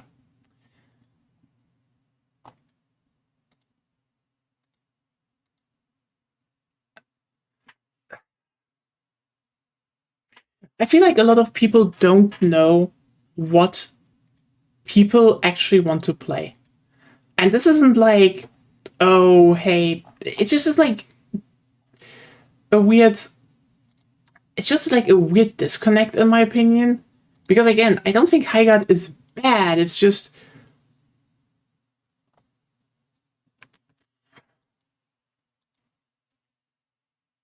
why though? You know, I will point to the fact that the most sold multiplayer shooter of last year was Battlefield. I mean, apparently, again, from what I know, they have like around 3,000 people now, and it's not bad, and it does a bunch of stuff good, you know, when it works. But like, again, this is the thing of, let's just mix all the stuff together that people start disliking over the last years. And even if it's not bad, just shadow drop and hope. Which is just like, maybe don't shadow drop and hope for the best. You know?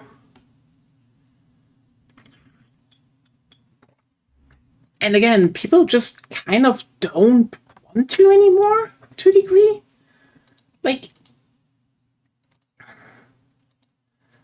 I mean, the biggest hurdle that you need to get over nowadays, okay? And that is not even saying not all of this people, it doesn't have survival crafting with hunger and thirst, because so there's that fair, but you still go out and mine stuff, so it's not that far removed. The thing is just, you know, there are just some things that will just piss people off and you can avoid. Like, I feel like for a lot of game devs, and I can say a lot now, but like the thing is, I feel like a lot have not noticed that people just don't like hero shooters anymore. That isn't like, you know, to say they're bad, but like,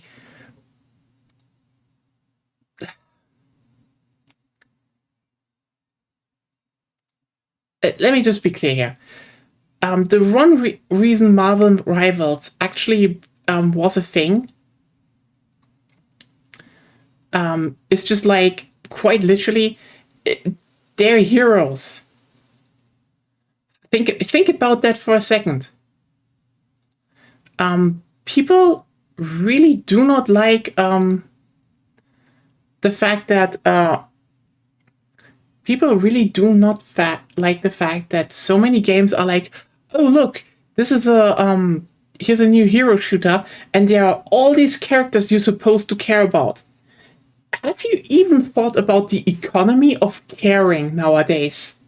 I know this is like a weird thing to say, but think about it just for 1 second.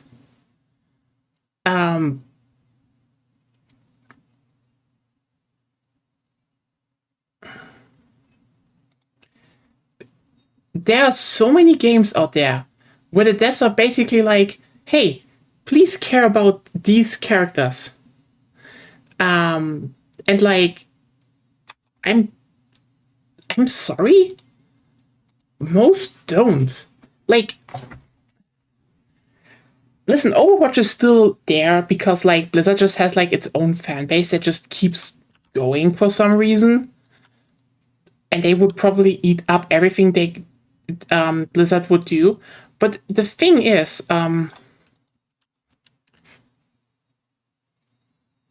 Overwatch is basically held up by the fact that the fan base just filled the gaps. I mean, it wasn't even that. Like, let me just put it like this. Highguard was just generic. And, like, honestly, Concord also, they looked fine. I'm not buying the whole Concord characters looked boring and generic. Like, they looked fine. It's just, again, people don't fucking care.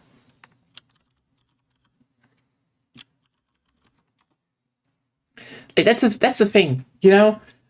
Like, when you look at, when you really look at the whole, hey, let's care about the hero shooters.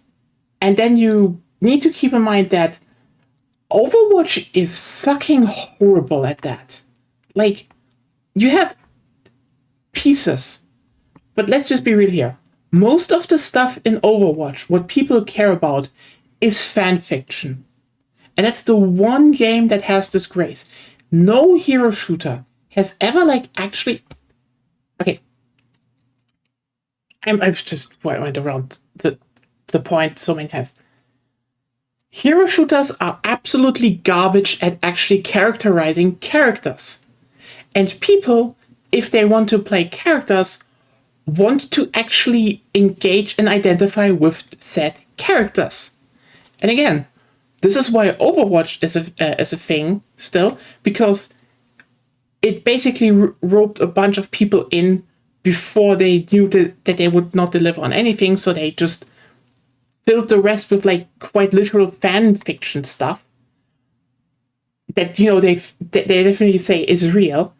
And Marvel, because, well, listen, if Marvel Rivals just farts your favorite superhero globo in, you're gonna like it because they have like a long history that you can just like.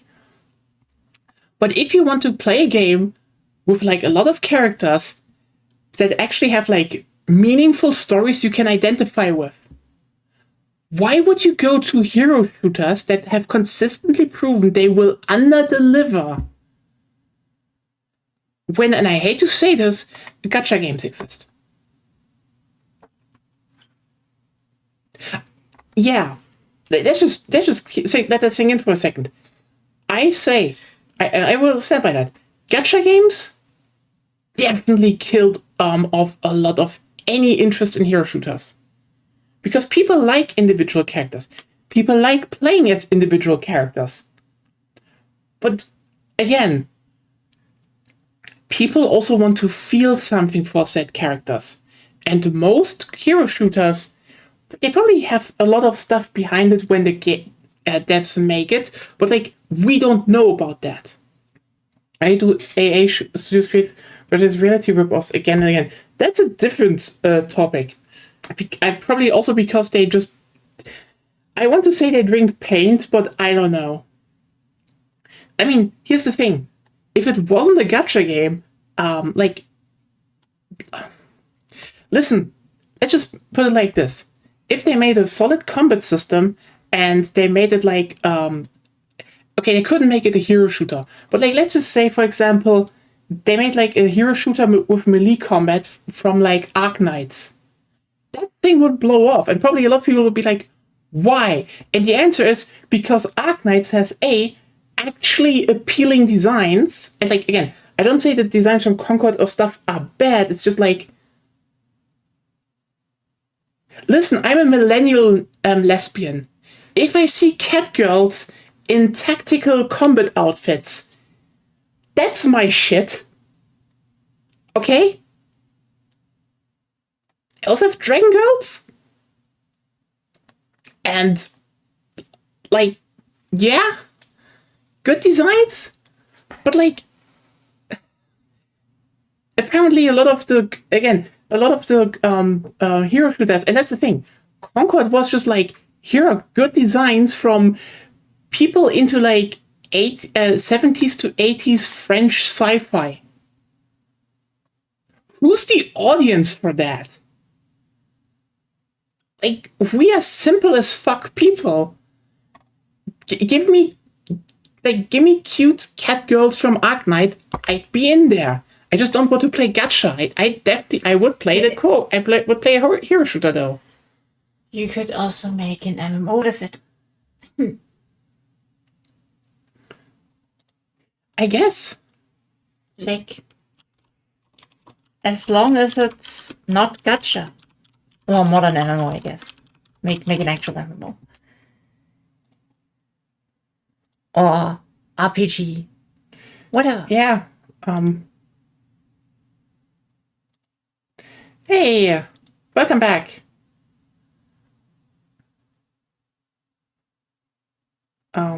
Yeah, it's just like, and I think Hayat was like also one of those games where I just like, you know, I look at it and I'm like, the novelty of hero shooters is gone, so why should I care about these games?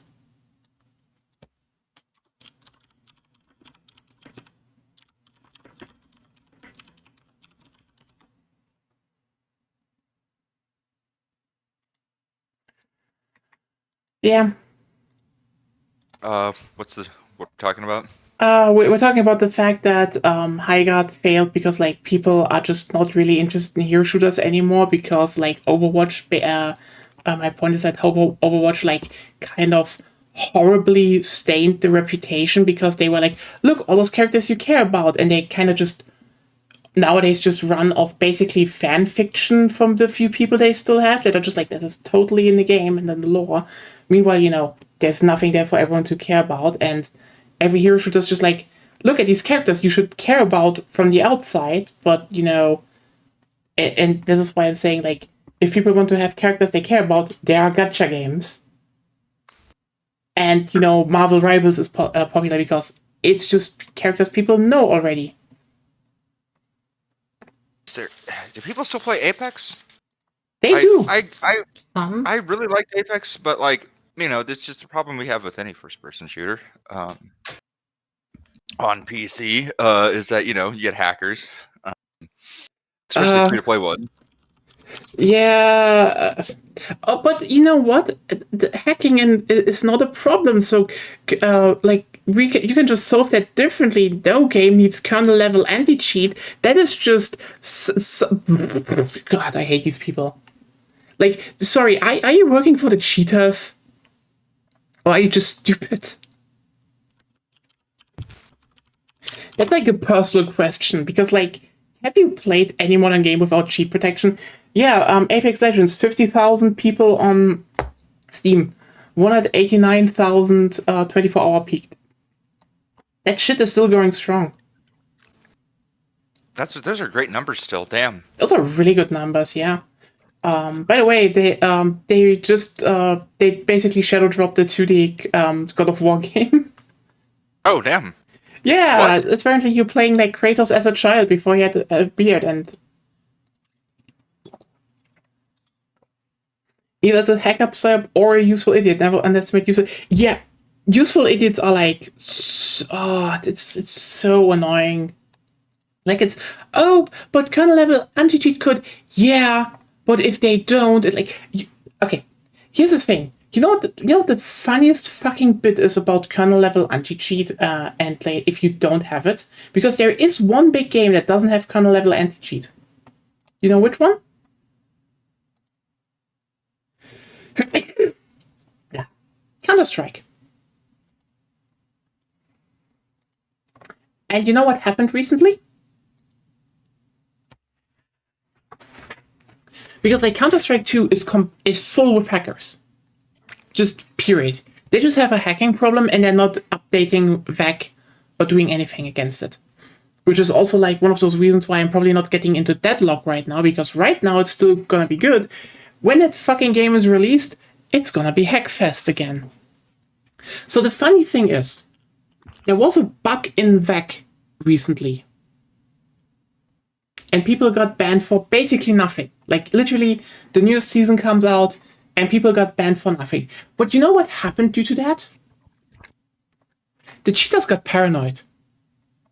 because they suddenly are like, oh fuck, it starts banning people. Is it working now? And like for 24 hours, people didn't cheat. Because that must be nice. Literally, the anti-cheat malfunctioned and banned a bunch of random people. And that just made them paranoid because they were like, oh fuck, is it finally working now?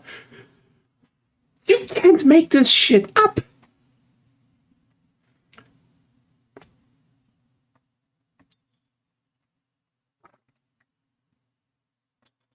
I wish the matchmaking in Apex Legends worked a little bit better because I always feel like I'm getting just clobbered by people. Yeah, I get you. I get you. But I mean, that's the problem with any kind of like large scale multiplayer game, though, when you have that many combatants in like one place. Is you're always gonna have a little bit of like uneven skill. Yeah, I mean that's just it's kind of normal. I mean that is one reason I do play like Battlefield still a bunch because it's just a lot more relaxed, honestly. So yeah. Wait, hey, also getting stuff in the next map is in Germany, so that's gonna be fun. Yeah. I can live with a lot of people can live with kernel level anti-cheat. A lot of people are just like, here's the thing, either you're not playing multiplayer games or you have some anti-cheat. Like, that's just like, they're both in Germany. Like, okay, one is a military base and the other one is like literally beneath the military base. So, they're both in the same location. It's so funny because like anti-cheat is like the way that anti-cheat is handled these days is sort of like it's functionally like a counterintelligence operation, and it functions very much the same way that like anti-malware works these days. Like they hire a lot of like anti-malware people to like make anti-cheat programs. I haven't ever gotten into competitive gaming on consoles. I don't know if the console gaming experience is that way. But then again, who wants to play a first-person shooter on a console? Honestly, the console experience was also just like, let me put it like this. It was better, but only because like a bunch of people didn't care as much. They still had some, rudimentary anti-cheat in there because like, for example, back when I, on the PS3 days, for example, in Call of Duty, there were also just things they did to.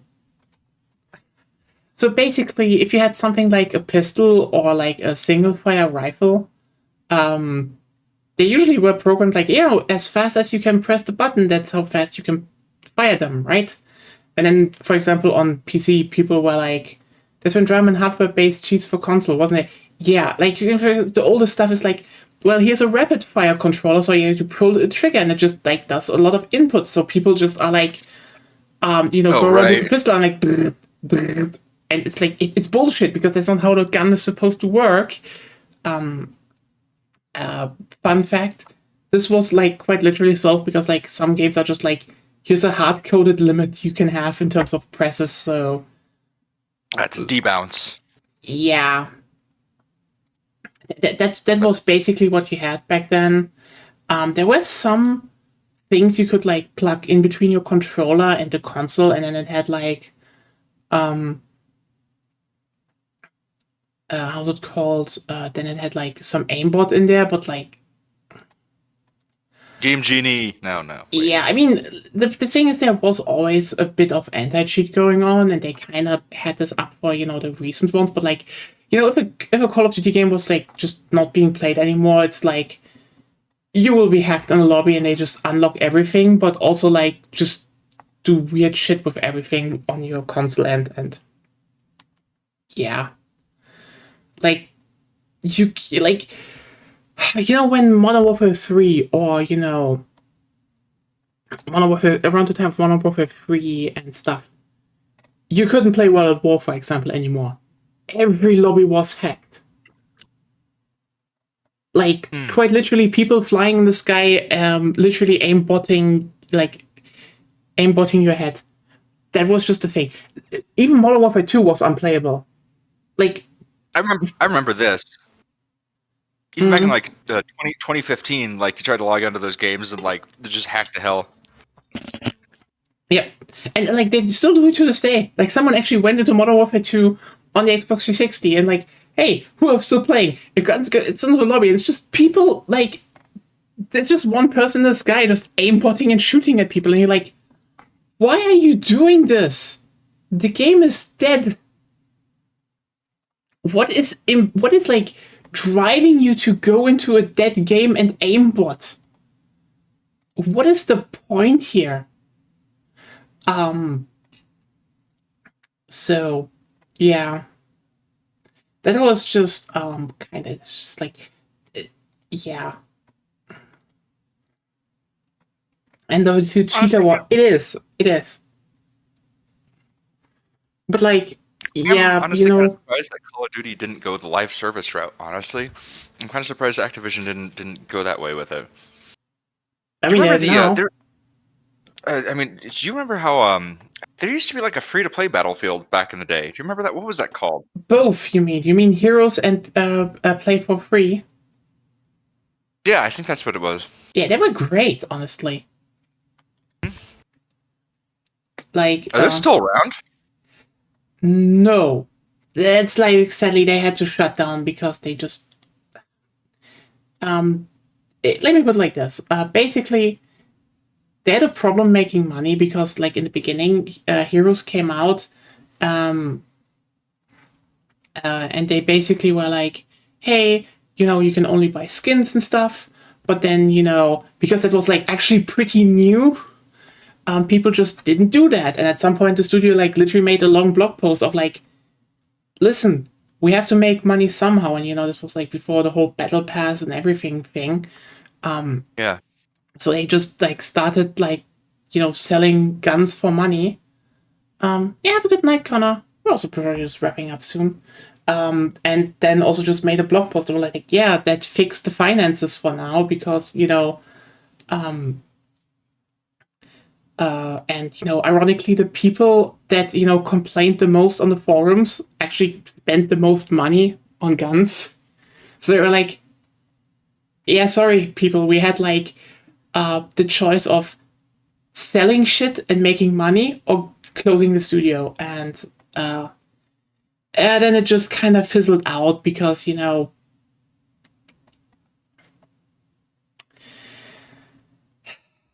Battlefield 3 happened, basically. Like... Yes. Let me put it like this. The offerings they had were not bad. Like, I think Heroes is, like, such a fun game. It was a fun game, just simple. Like, hey, they still have the theme song from Heroes in Battlefield 6 on the radio. Like... Oh, that's funny. Like, you can, like, be near your radio and then it's like... It's a whistling theme. It's a cool one. Yeah, it was neat. And then you had like... Okay, so this is probably the most depressing one because like Play for Free was overlooked, but also, it was one of those games that they kind of launched instantly without the whole just cosmetic plan because, they kind of wanted to do that beforehand, but, money. And how should I put it in the best way? Like, have you ever played Battlefield 2? No, I never played Battlefield 2. Oh shit! The only Battlefield games that I've actually played like extensively were Battlefield 1 and Battlefield 3. Battlefield 3 was, man, I played a ton of that game, a lot of that game. Yeah, I same. I fucking loved it. I mean, the thing is, they basically went and were like, "Hey, what if we just bring out, Battlefield, like what if we take Battlefield 2, and then basically, the classic ones like Hakand, Oman, Sharky, I think Dragon Valley and Dragon Valley was in there and Dalian Plant. So like, popular maps from the game. And then they were like, okay, what if we just make it look a little bit nicer visually? Just, cleaning up the models and textures a little bit, cleaning up how the game functions and how you move and shoot. Instead of having like 6 classes, you only have like 4. Like Bad Company. So like just making it more condensed. Add like a lot more weapons to the whole game because they like in 2 it was more like you had like 1 gun per class and then you could like unlock 2 more, and here they were just like all the guns you knew from like Bad Company 2 and Battlefield 3 and stuff, and then they just added Rush. So like it was basically a cleaned up version of Battlefield 2 with Rush and more stuff. Yeah. Sounds good, right? And yeah, it just kind of died, and which is a shame.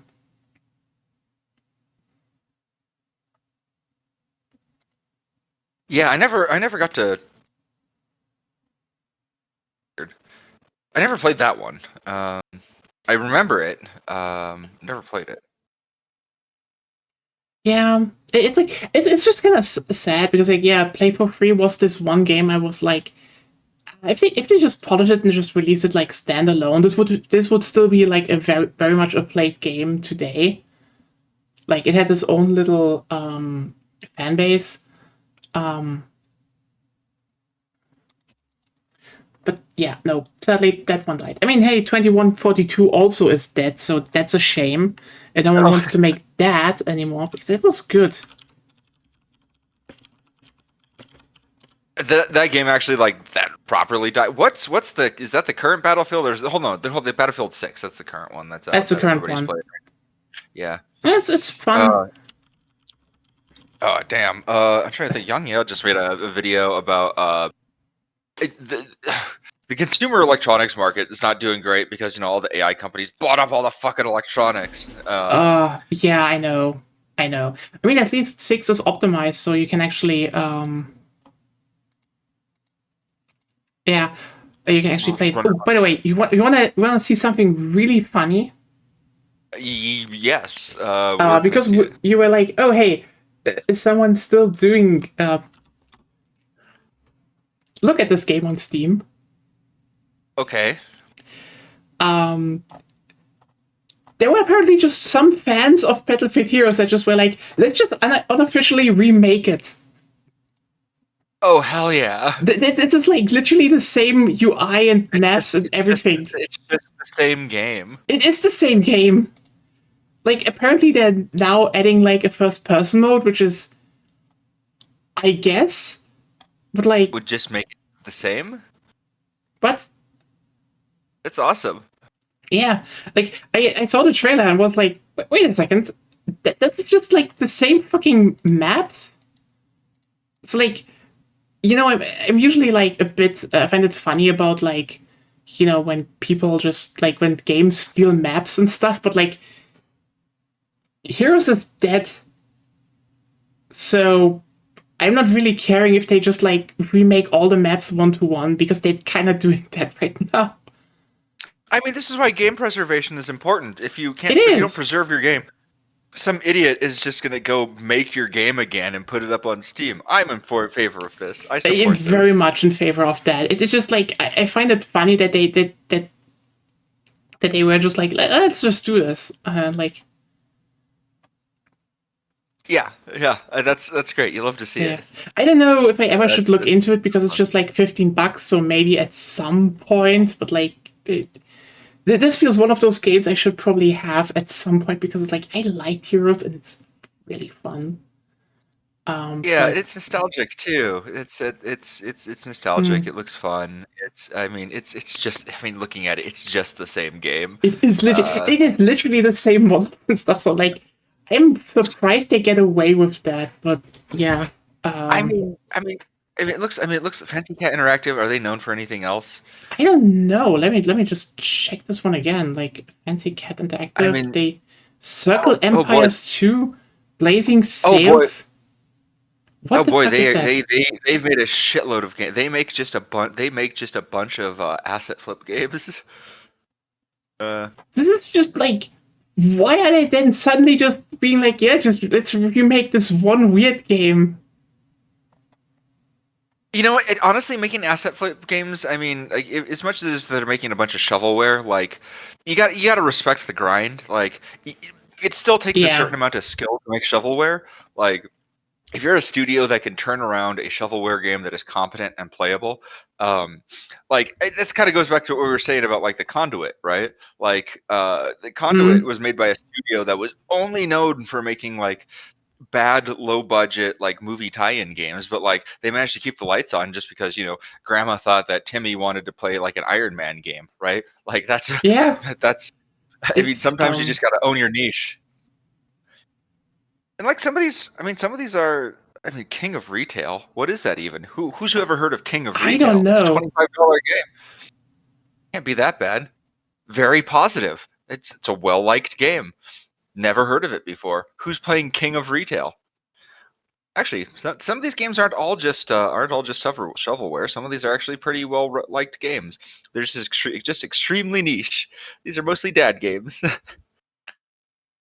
Yeah. Anyways. It's just kind of funny because, like, yep, they just went and were like, hey, we're just remaking this game.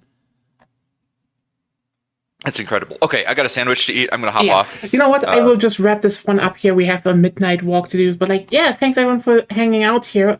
Yeah, a lot of good stuff was announced today. Oh, yeah, they're remaking the first 3 God of War games.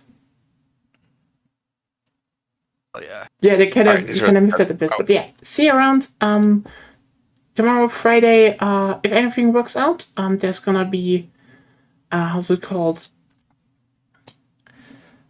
Brain. How's the game? Yeah.